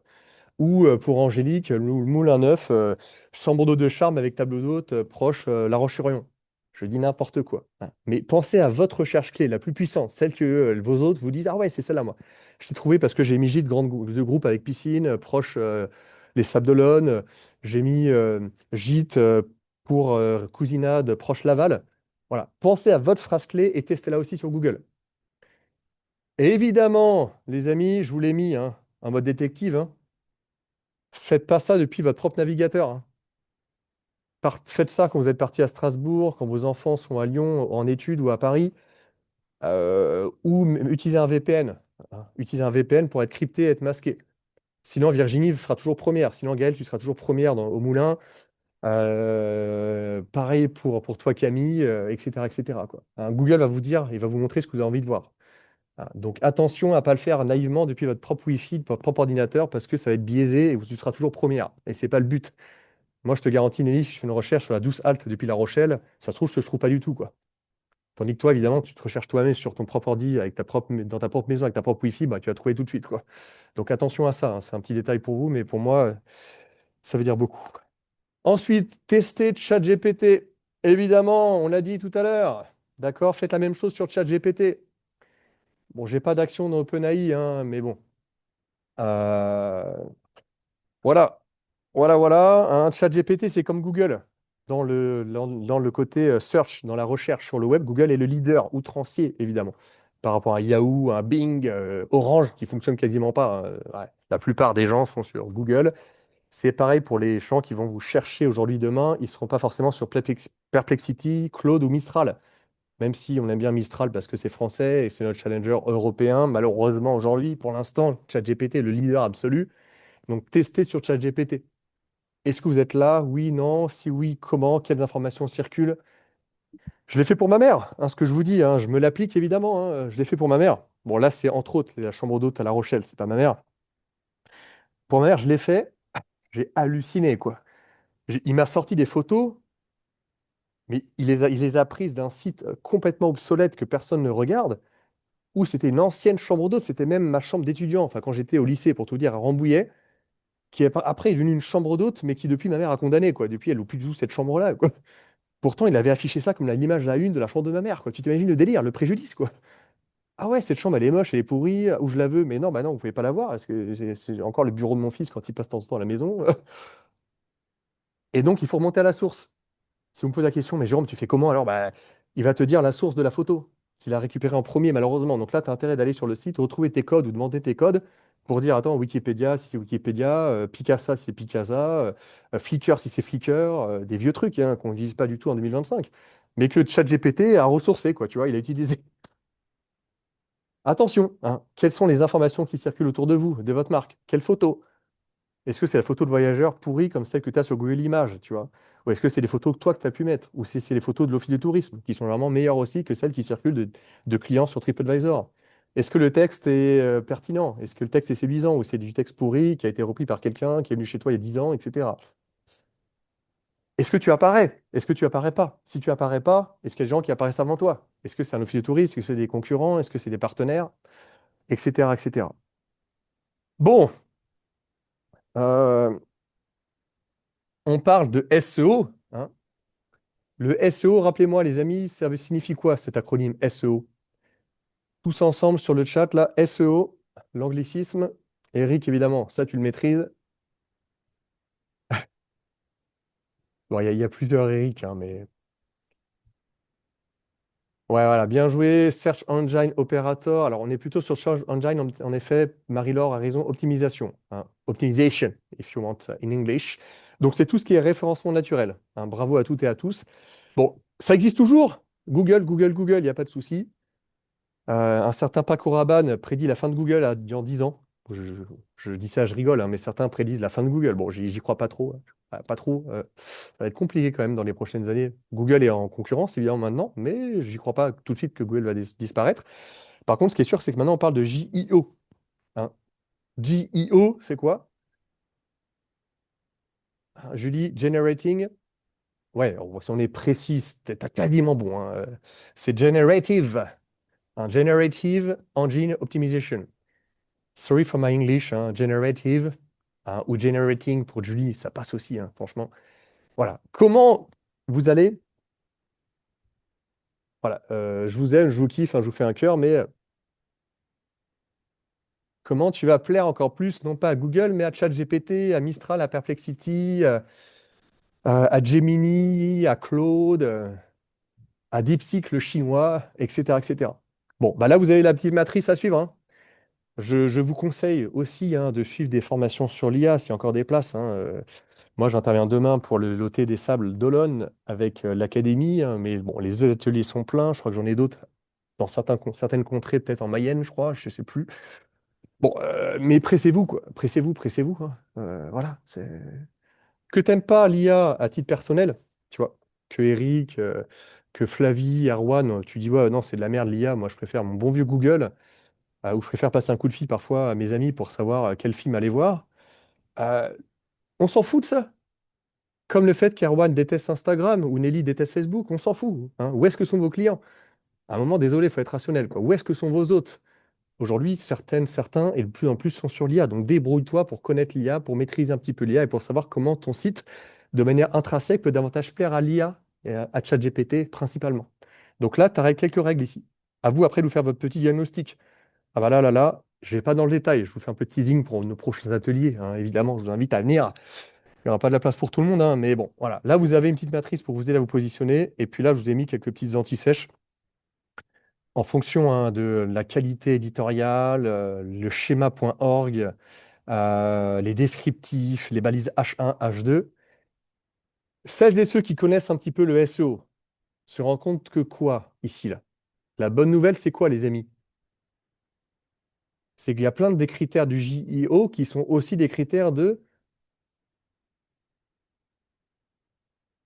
Ouais, tous ensemble, là, je me suis tapé un gros banc, un gros blanc, un gros vent. À La Rochelle, ça souffle, hein, mais à Clermont, pas trop, hein. J'avoue, là, il n'y a pas de vent du tout à Clermont, là.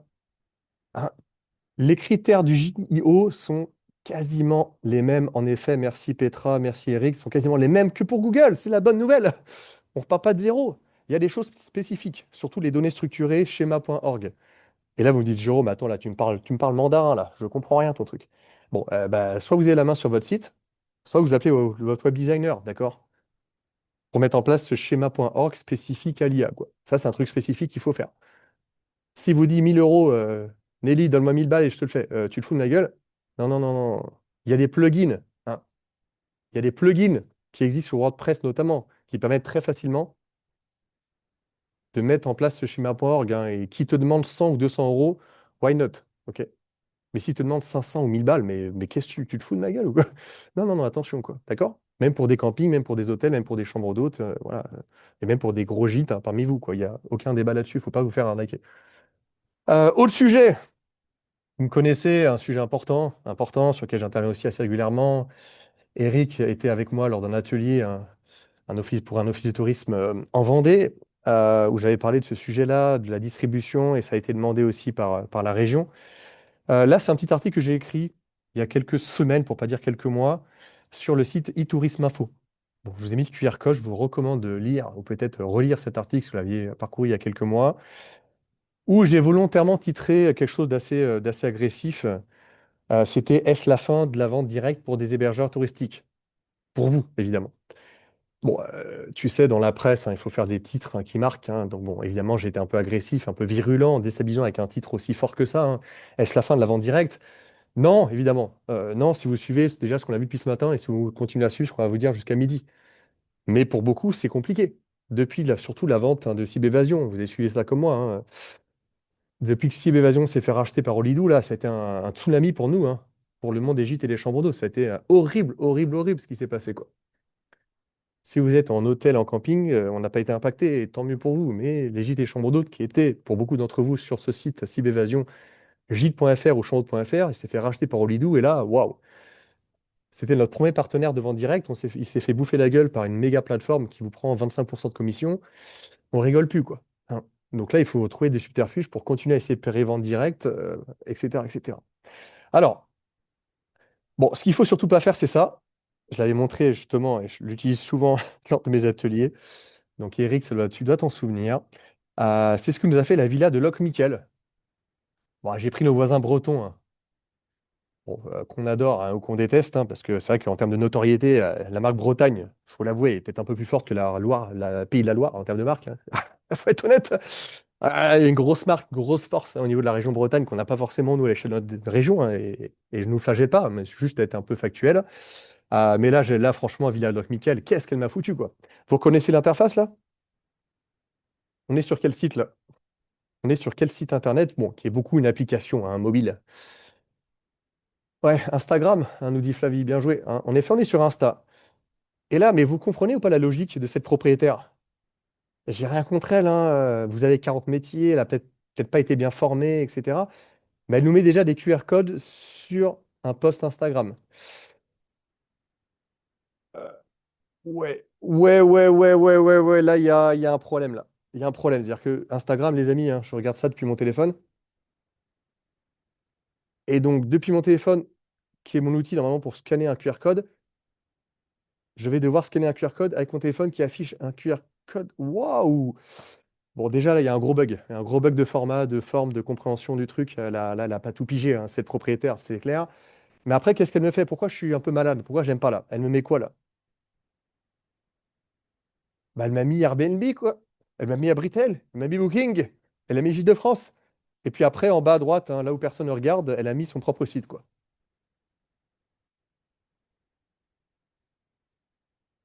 Ouais. Bravo. Catastrophique. Hein. Évidemment, catastrophique. Évidemment, tout ce qu'il ne faut pas faire. Ils n'ont pas besoin de vous pour créer la fameuse confiance. Hein. Ils nous font confiance. Bon, vous payez déjà 15, 20, voire 25% de commission pour qu'ils créent la confiance auprès des voyageurs, ce qui est la chose contre laquelle on ne peut pas lutter, nous, vis-à-vis d'eux. Mais si en plus vous leur faites de la pub sur votre propre compte Instagram, alors là, c'est la fin des haricots, quoi. Il y a cata. Bon, là, je vous ai fait une petite, je vais dire, infographie. Hein. Ouais, j'ai essayé de faire petite organisation, pas parler d'organigramme, mais une petite organisation chartée. Peut-être des chambres d'eau, des meublés tourisme et certaines alternatives de niche. Là, ceux qui sont en haut, c'est ceux qui sont, selon moi, les plus importants. Je ne dis pas que c'est les meilleurs. Je ne dis pas parce que Nelly, par exemple, ou Eric, vous avez des gîtes, je ne vous dis pas de vous mettre sur Gîtes de France ou Airbnb. Ça peut être intéressant ou pas, j'en sais rien. Mais en tout cas, c'est des acteurs un peu plus forts, normalement, par rapport à ce type d'exploitation et d'établissement. Chambre d'eau, vous le savez comme moi, qu'historiquement, c'est plus Booking hein, pour les chambres d'hôtes et moins Airbnb. Bon, puis après, il y a d'autres choses, voilà, il y a d'autres choses, il y a des alternatives ici, hein. Abracadarum dans l'insolite, Gringo pour le côté durable, Mobitravel pour le côté mobilité, Mister BNB pour le côté LGBT, Dayus pour le petit, voilà, le petit jour, avoir la demi-journée dans tel ou tel lieu. Bon, c'est plutôt connu pour des hôtels à Clermont-Ferrand, hein. Je dois vous avouer que pour des gîtes ou des chambres d'hôtes en milieu un peu plus rural. Bon, donc là, c'était voilà, pour vous donner quelques orientations assez grossières des différentes actrices, des différents acteurs. Rapidement aussi, désolé, hein, je suis en apnée.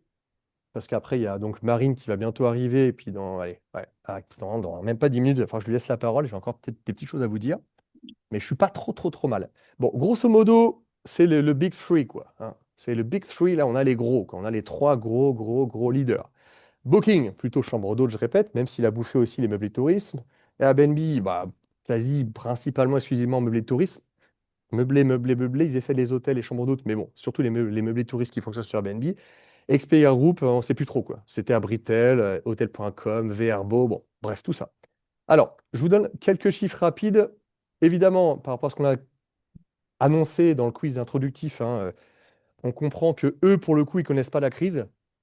Peu importe finalement la loi Le Meur, peu importe ce qui se passe en France ou à Ibiza, à Barcelone ou dans différentes capitales européennes ou mondiales. Leur croissance en 2025, à peu près 10%, ce qui a l'air de se passer. L'année 2024 était déjà une année record pour eux, bien au-dessus de 2019. 24 déjà record pour les trois et 25 s'annonce aussi record. D'accord? Plus de 10% à peu près en termes de chiffres pour l'ensemble de ces trois acteurs-là. Même 12% pour le groupe Expedia, hein, pour le groupe. On ne parle pas que d'Abritel ici. Ensuite, leur objectif à chacune de ces plateformes-là, c'est de devenir un hub du tourisme.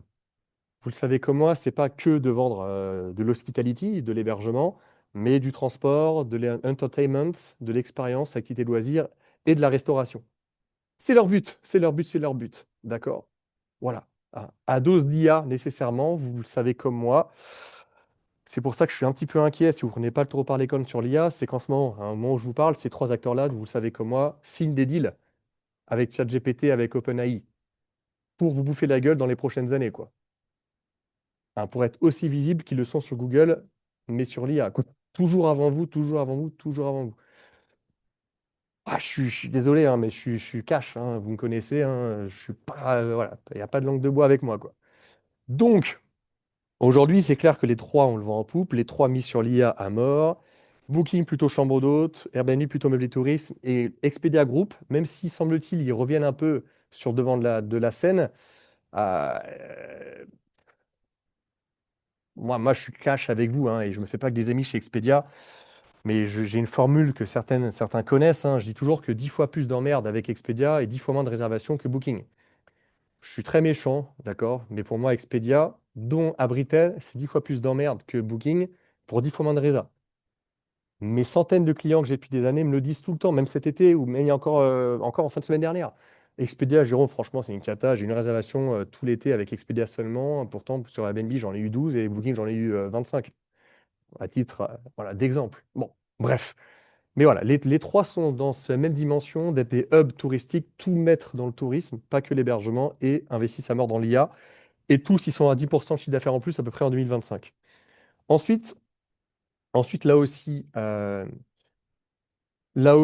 rapidement, ce qu'il faut faire, hein, à partir du moment où vous êtes sur une ou l'autre ou l'ensemble des plateformes, le jeu, c'est le jeu de la séduction et de la frustration. Bon, et là, désolé, je ne vais pas dans le détail, je vais dans le détail quand je suis en formation spécifiquement sur ces sujets. Il faut que vous séduisiez sur la plateforme. D'accord? Il faut que vous séduisiez sur la plateforme, c'est être présent dans l'algorithme sur la plateforme. Il y a tellement de concurrence maintenant sur Booking ou sur Airbnb, c'est pas juste d'être sur Booking.com, c'est pas juste d'être sur Airbnb, il faut aussi être visible là. Non pas en huitième page dans ta commune, mais peut-être en première page dans ta commune, sur tel ou tel OTA, quoi. Mais après, il va falloir frustrer. Et c'est peut-être tout paradoxe, mais mettez bien ça à votre crâne, quoi.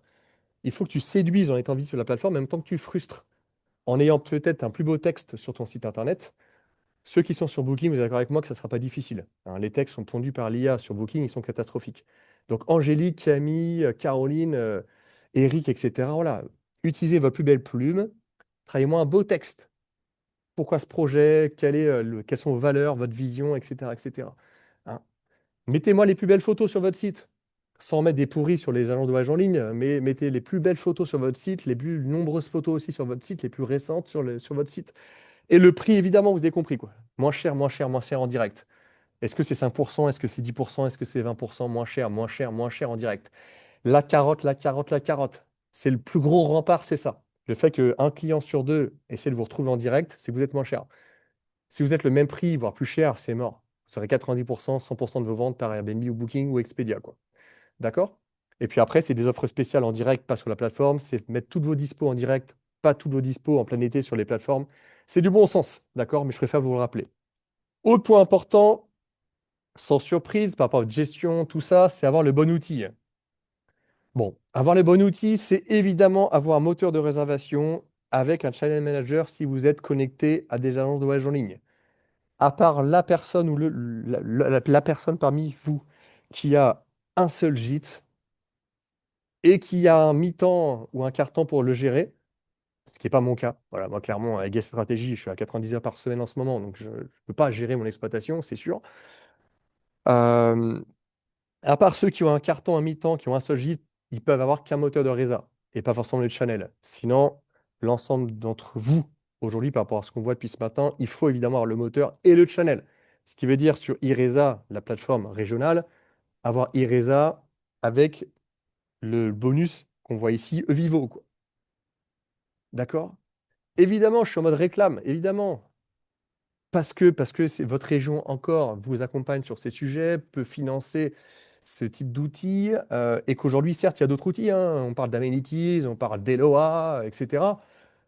Aujourd'hui, Evivo, Channel Manager plus iResa, version moteur de réservation en ligne, et ça fait largement le job. Et puis en plus, vous avez vu sur des sites départementaux, sur des sites de marques territoriaux, etc., etc.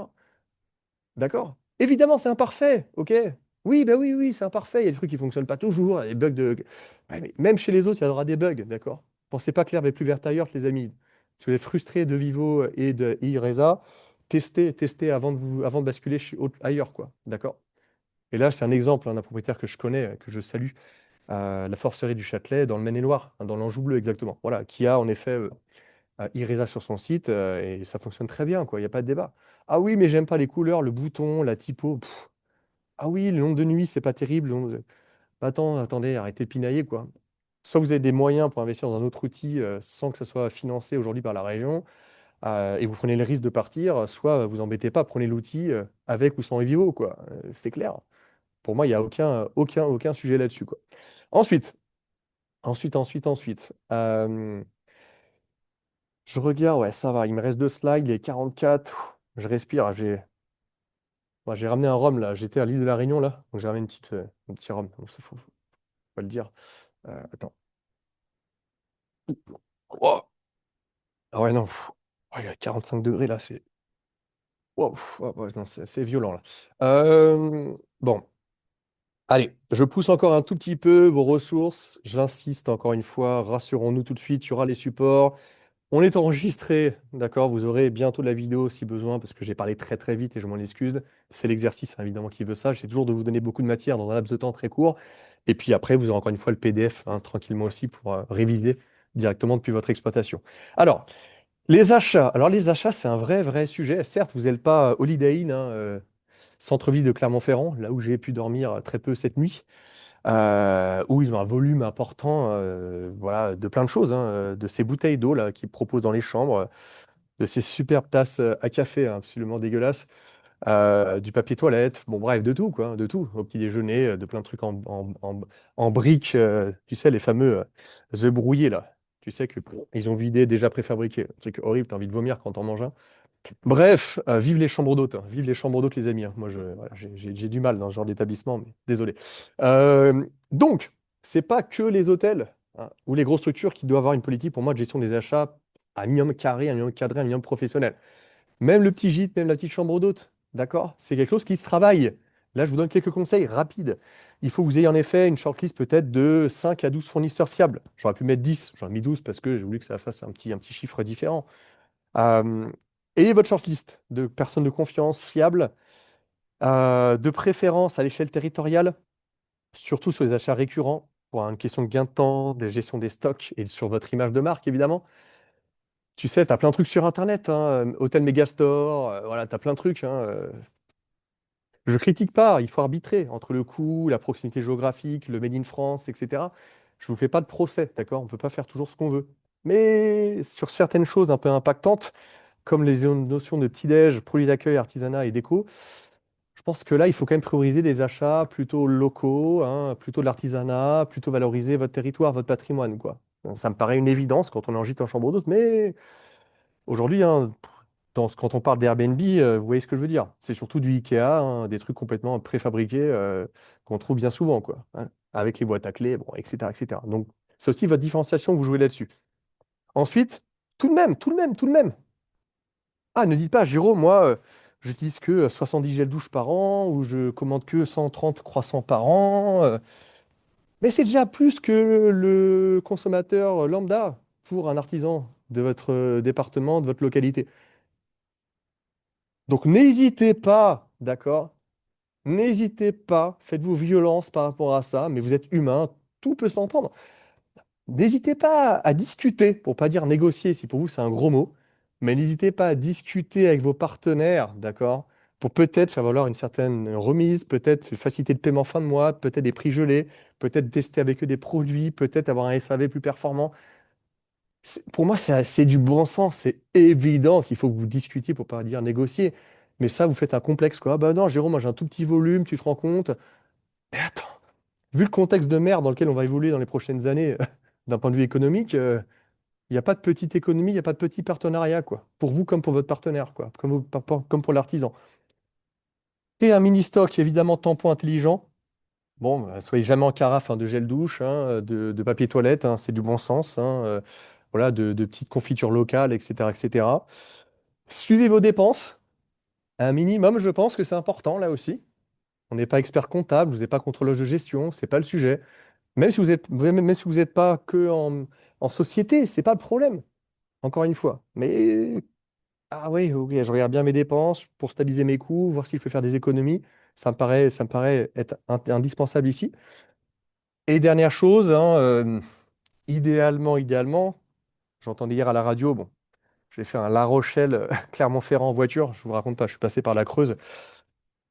Ah ouais, ouais, ouais, ouais, ouais. Je suis passé par Guéret, etc. Waouh, ouais, c'était compliqué. J'ai eu le temps d'écouter la radio et puis le bio s'écroule, évidemment. Vous le savez comme moi, hein, le bio s'écroule, hein. Contexte économique compliqué, pouvoir d'achat, machin. Bon, le bio est en apocalypse totale.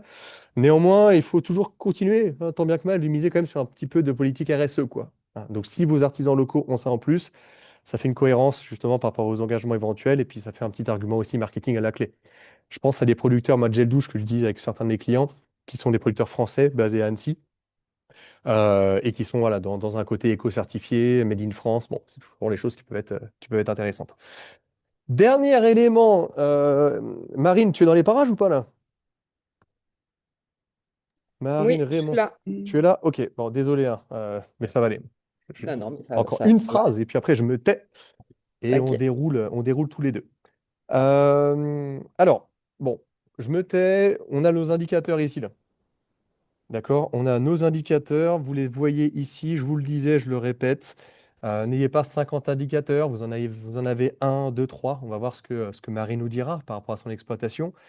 Est-ce que c'est taux d'occupation? Est-ce que c'est votre prix moyen? Est-ce que c'est bah, votre compte bancaire que vous allez regarder parce que vous voulez savoir ouais, où est-ce que vous en êtes, découvert, pas découvert, liquidité, etc., etc. Voilà, hein. Choisissez vos indicateurs, compilez-les de manière simple, peut-être depuis votre moteur de réservation, votre channel manager, et, euh, et voilà quoi. Ça vous permet de piloter, de savoir où est-ce que vous en êtes et de ne pas attendre novembre ou décembre pour dire oh là là, merde, je suis à la bourre, je suis complètement à la ramasse sur mon chiffre d'affaires. Voilà. En termes de tarification aussi, ça vous permettra de piloter votre activité. Voilà, voilà ce que j'avais à vous dire de beau. Donc maintenant, je vais respirer un petit coup. J'accueille Marine. Bonjour à tous. Merci beaucoup de te prêter à ce jeu-là, hein. Marine se fait Avec un petit plaisir. peu violence, hein. Au départ, les Jérôme, t'es sûr, j'ose pas trop et tout. Elle sort de sa zone de confort, mais vraiment, voilà, Carrément. je te remercie d'être là. Tu as plein de choses à nous dire sur ce qu'on a pu aborder ensemble ce matin. Euh, donc, Marine, alors, dis-nous tout déjà, toi, première petite question. Par rapport, je vais fonctionner un petit peu en désordre et puis après je prendrai mon anti-sèche, là je fais de mémoire. Tu m'en voudras pas. Par rapport à la tarification, toi. Concrètement, si on parle de la tarification, et puis là vous avez Marine, vous avez le nom de son activité, hein, chambre d'hôte, gîte, regardez ça, son réseau. Mais présente-toi d'ailleurs, parce que là je vais dans le dur, mais présente-toi Marine un petit peu. Qui es-tu? Donc, on a une maison d'hôte qu'on a ouverte en juillet 2023. C'est une reconversion professionnelle. On était chef d'entreprise avant. On a 4 chambres et 2 gîtes. On est dans ce qu'on appelle les Monts d'Or, qui est au nord de Lyon, et on est situé exactement à équidistance entre Lyon et le Beaujolais. Donc, on bénéficie de deux régions qui sont très attractives et alors, comme toutes les régions, enfin tout le monde, on est quand même au cœur de l'Europe, c'est-à-dire qu'on a l'Europe du Nord, enfin l'Europe du Nord qui va dans le sud, donc on a quand même un trafic assez important.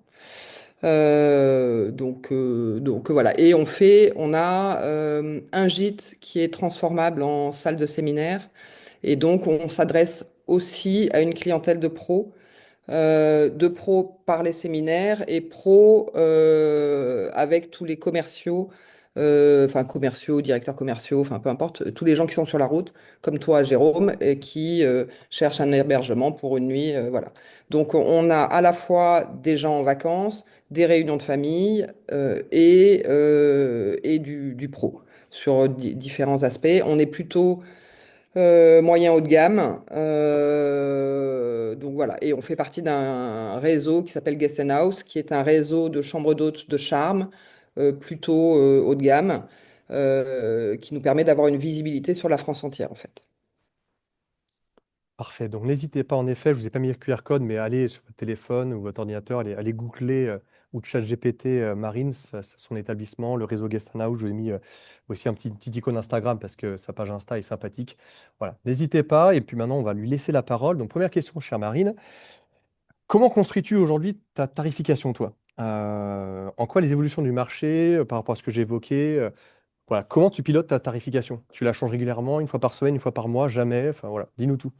Alors, on a démarré avec la première année avec saison basse, moyenne, haute, voilà, basiquement. Et en fait, on s'est très rapidement rendu compte qu'on n'optimisait absolument pas le truc, parce que notamment l'été, on est blindé, on refuse du monde de début juin à fin septembre, en gros.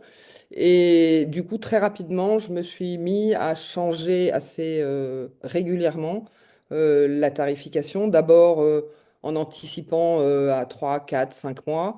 Et en fait, aujourd'hui, je change les tarifs. Je suis quasi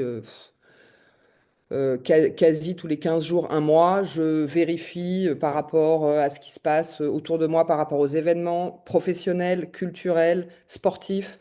Là, on sort du marathon du Beaujolais, donc très clairement, j'avais augmenté mes tarifs et j'étais pleine quand même. Alors que je suis à 20 km de Villefranche, qui est l'endroit où il y a le marathon du Beaujolais. Mais je sais que les hébergements autour sont pleins, donc je sais que je bénéficie euh, de l'aura du marathon du Beaujolais.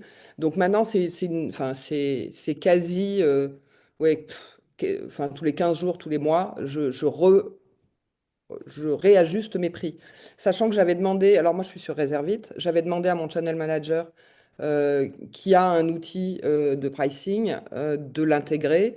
Et en fait, en discutant avec le commercial, il m'a dit que enfin, les chambres d'hôtes, on avait des spécificités telles que c'était difficile d'être efficace avec le pricing qui est plus destiné aux hôteliers où il y a euh, Les euh, standards, peut-être, des standards, voilà, qui sont établis. plus faciles à repérer. Donc du coup, je ne l'ai pas pris, donc je le fais manuellement. Je m'aide beaucoup de l'IA. J'ai fait un prompt sur ChatGPT, puisque c'est ChatGPT que j'utilise. En tout cas, pour cette partie-là, j'utilise Gemini et le chat pour d'autres choses. Mais sur ChatGPT, j'ai un prompt et régulièrement, je lui demande quelles sont les tendances aux alentours par rapport aux événements, etc. Et donc, je me réajuste avec ça. Marine, hein, l'idée par rapport à l'image de Marine, vous en doutez, bah, évidemment, c'est s'instruire, c'est réfléchir. C'est pas forcément de dire waouh, je copie-colle, hein. Ça doit vous inspirer, ça doit vous interpeller, pardon. Tout est une question de contexte, hein. Elle a bien dit, écoutez son contexte, hein, sa structure, sa localité, hein. Tout n'est pas duplicable, évidemment, selon votre département, votre territoire, vos objectifs, votre produit, etc., etc. Hein, donc, ce qui fonctionne pour l'une ne fonctionnera pas forcément pour l'autre. C'est hyper, hyper inspirant ce que tu nous dis, en tout cas sur le côté méthodo. Le fait que tu aies eu enfin un bon commercial, c'est rare. Un commercial qui a cherché à pas te vendre un produit, quand même, franchement, Oui, en oui, termes oui, d'honnêteté, c'est top. oui. Non, non, mais Euh, enfin, voilà, j'ai passé un bon moment avec lui en lui ouais. expliquant effectivement ce que je voulais. Et puis bon, après, il y a eu un moment où, voilà, quoi. Ouais, Si bah, c'est pour être mécontent, c'est pas la peine. l'important, c'est que ta routine que tu nous partages, et merci pour l'info, hein, de une fois par mois, une fois tous les une fois tous les 15 jours, avec l'IA, regardant ton environnement concurrentiel, regardant sur les plateformes et ajustant dans ce cas-là tes tarifs en fonction des événements, etc. Bah, voilà, si elle te convient et que ça t'évite aussi, hein, accessoirement, de mettre 10, 20, 30, 40 ou 50 balles dans un outil additionnel, il n'y a pas de petite économie hein, dans notre Et secteur. cet été, j'ai testé, enfin, donc en janvier dernier, janvier-février dernier, j'ai très fortement augmenté le prix de mes chambres sur la partie mi-juin, mi-septembre. Et en fait, j'étais remplie pareil. Ok. Donc le bénéfice est double, quoi. J'ai pas eu de perte de taux d'occupation et puis j'ai augmenté mon chiffre d'affaires, mon bénéfice. Donc, bah voilà, quoi. La question qu'on peut se poser, je me fais la parole de l'ensemble d'entre vous, c'est quid de l'impact sur ta réputation? C'est-à-dire, t'as pas eu des gens qui l'ont dit, ah, bah, c'est un peu trop cher ou pas? Parce que si Non, t'as pas eu d'impact là-dessus, non, si tu as toujours du 5 sur non, 5 ou 10 non. sur 10, bon, évidemment, Je faut. suis à 5 sur 5 sur Airbnb, à 4,98 sur Google, Ok, parfait. à 9,3 sur Booking. Et non, non, Ok, parce honnêtement, que le risque, évidemment, il était là, quoi, sans vous en oui. douter, quoi. Oui, oui. Ok, Après, voilà, on fait. merveilleux, Marine. Autre sujet sur le chapitre un peu visibilité, site web, par rapport à ce qu'on a vu notamment sur l'IA, sur GEO, Comment tu gères ton site en termes d'infrastructure, d'architecture, de contenu? Tu mets à jour tes choses? Est-ce qu'en termes de code, tout est bien adapté pour l'IA? Qu'est-ce que tu Alors, peux nous dire de beau? j'espère. J'espère. On a un site qui a une structure assez simple, une page d'accueil, par chambre, par gîte, etc. On a une page blog, enfin actualité, que je mets à jour très régulièrement, effectivement en fonction des événements de la région. En fonction de certaines choses que je veux mettre en place. On a sur chaque page une H1 qui n'est pas répétable sur les autres. On a 2 à 3 H2 qui sont pareil, pas dupliqués sur les autres pages pour éviter qu'il y ait un amalgame voilà, sur chaque page. On a pas mal de liens sur d'autres sites avec nos partenaires, bon, que sont Guest House et les offices du tourisme.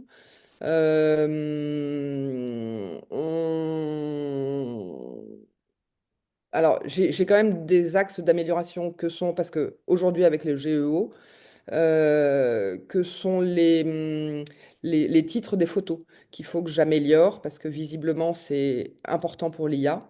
Et là, je suis en train de travailler dessus. C'est que j'ai intégré des photos qui n'ont pas forcément des titres et qui ne sont pas forcément des titres référençables ou en tout cas avec des mots-clés. Donc aujourd'hui, je travaille là-dessus pour pouvoir effectivement ressortir sur les IA parce que aujourd'hui, mon positionnement sur les IA est pas terrible. Enfin, entre autres à cause de ça, mais à cause de, enfin, voilà, parce qu'il faut que je le travaille. Mais je n'apparais pas forcément tout le temps en première page. Donc voilà, donc il y a ça qu'il faut que je fasse. On est en train de travailler parce que la clientèle bouge, parce que les demandes sont différentes. On est en train de travailler sur des packages expérience, en fait. Donc, recréer sur notre site internet une page euh, dédiée au package où on offre à la fois une nuitée et une expérience en fonction de ce qu'on a, de ce qu'on est. Ça peut être effectivement du massage classique, mais par exemple, nous, on a la Saône et on a un bateau, donc on propose une expérience apéritif sur la Saône coucher de soleil.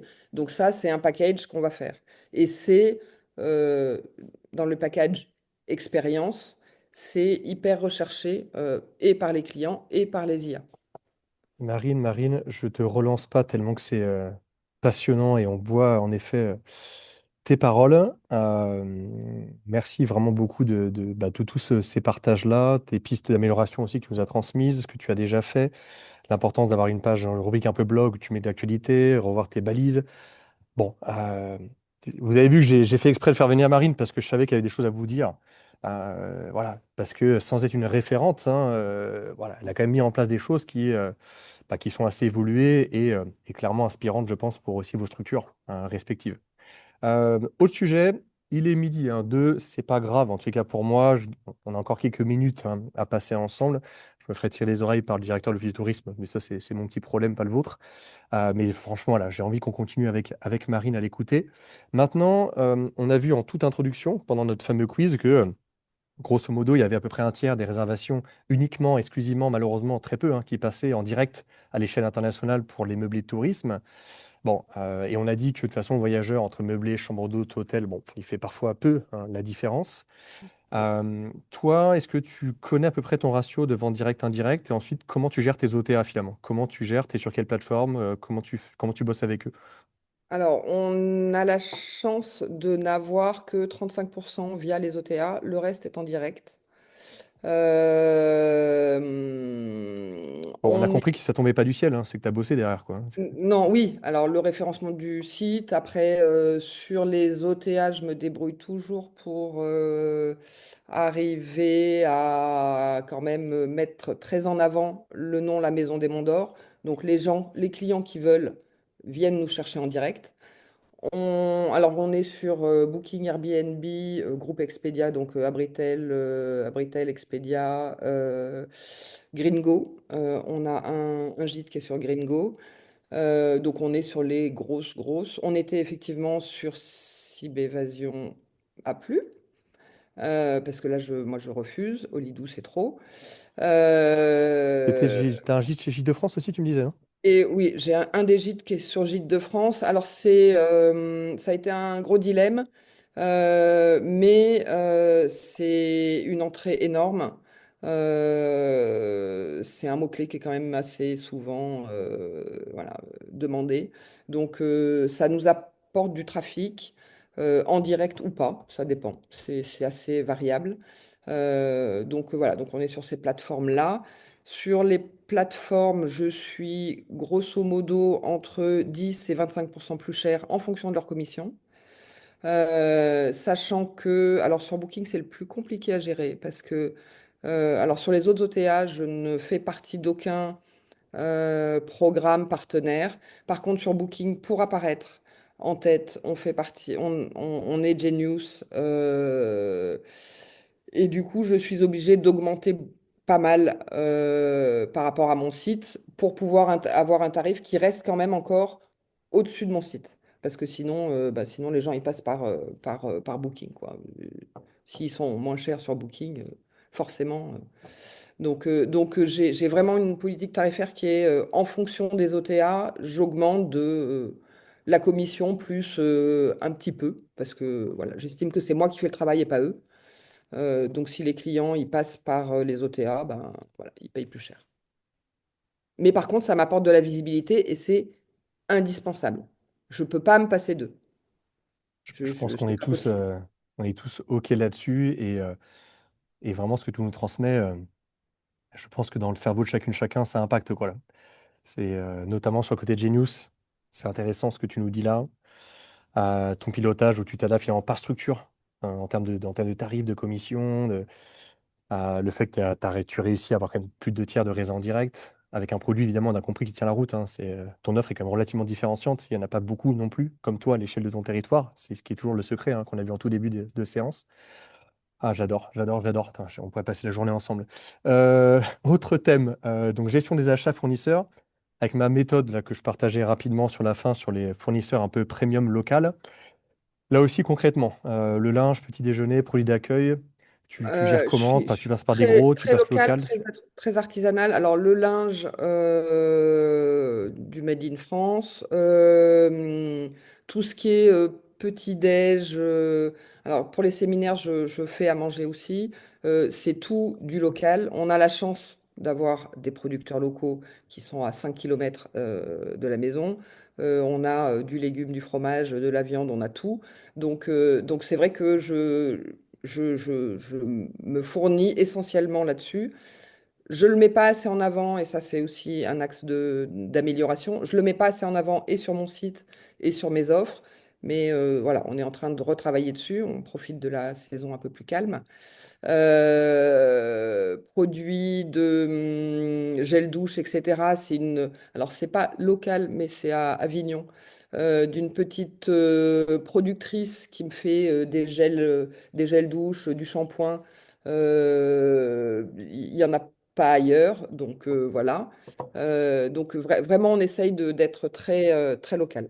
Et je Et suppose que tu as une bonne relation avec eux, et tu as on des a une liens. super relation, Ouais, on a facturation de fin de mois, enfin voilà, tout. ok. euh, Parce que le boulanger du village, si je vais acheter tous les jours mon pain chez lui, ça me saoule de payer tous les jours. Donc j'ai une facturation fin de mois. Et puis voilà, le producteur de jus de fruits, c'est pareil, etc. Donc ça, c'est des trucs qu'on avait négociés au départ Ok. et qu'on garde. Et ça simplifie la compta. Merci. Et puis, c'est des relations de confiance qui s'instaurent, et puis c'est très bien. Brillant, brillant, brillant. Merci Marine du fond du cœur. Avant-dernière question sur tes indicateurs et pilotage. Là, on Mhm. l'a vu rapidement. Je parlais d'un taux d'occupation, d'un prix moyen, d'un chiffre d'affaires, d'un peut-être pourcentage de vente directe, indirect et encore d'un taux de trésorerie, là, enfin niveau de trésorerie, qui sont peut-être les 4-5 indicateurs clés. Toi, là-dedans, tu fais quoi de beau là? Alors, l'indicateur premier, c'est quand même la trésorerie.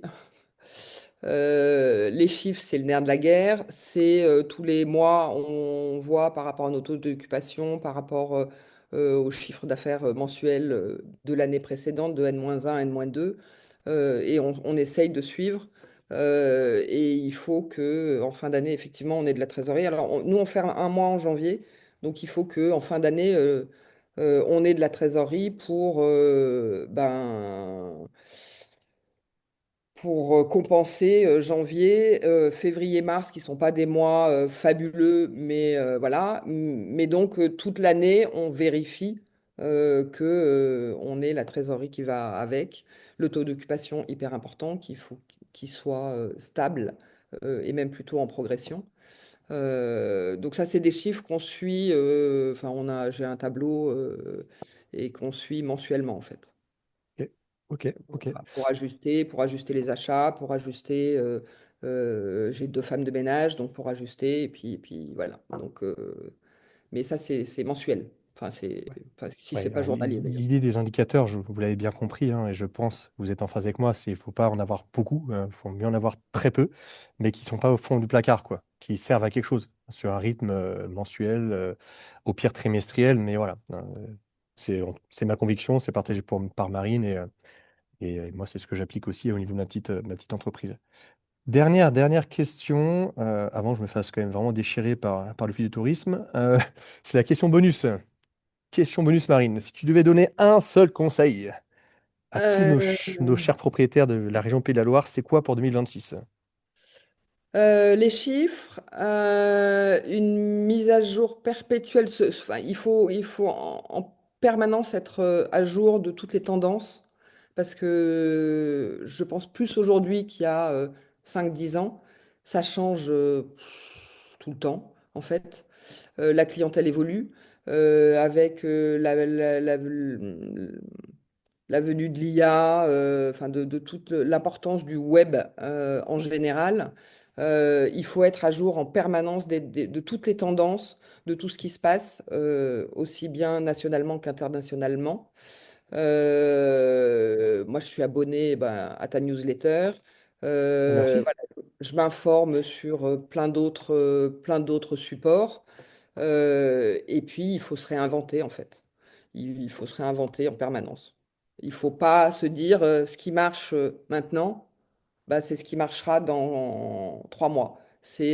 Il faut savoir évoluer, il faut se sortir de sa zone de confort en permanence, en fait.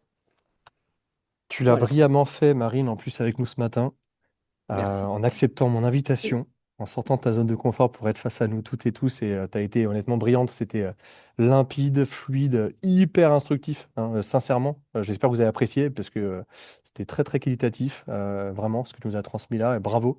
Bravo pour Merci. ton Merci à parcours, ce que tous. tu as fait. Pour ton entreprise avec la Maison des Monts d'Or. Donc n'hésitez pas, hein, c'est de passage à Lyon. Maintenant, vous savez où dormir. Voilà. Pour finir, avant qu'on se laisse, on va faire une petite photo souvenir si ça vous dérange pas. Donc là, voilà, faites péter toutes les webcams là. Faites péter les webcams. En plus, ouais, moi j'ai Mélanie, j'ai Tiffaine, j'ai Camille. Ouais, Julie là, Covron. Allez, l'office de tourisme, elle est là, Julie. Parfait, parfait, elle est dans mon champ. Allez, une petite photo là. Allez, Angélique, Hélène, Caroline, j'ai Gaël, Loiseau, j'ai Erwan aussi, beau gosse là. Un sourire, j'ai Virginie. Allez, à 3. 1, 2, 3. Impeccable. Bon, ça sera cadeau, ça. C'est cadeau pour notre com, à toutes et à tous, pour l'académie. En tout cas, merci vraiment, vraiment pour ce matin. J'ai kiffé, hein. J'ai kiffé, j'ai pris un vrai plaisir. Marine, encore une fois, mille merci. Merci à toi. Vraiment, Merci à tous. c'était top. C'était top. En plus, pour tout vous dire, je vais lui envoyer les questions hier. J'étais à l'arrache. Je l'ai fait bosser hier en préparant brillamment ses réponses.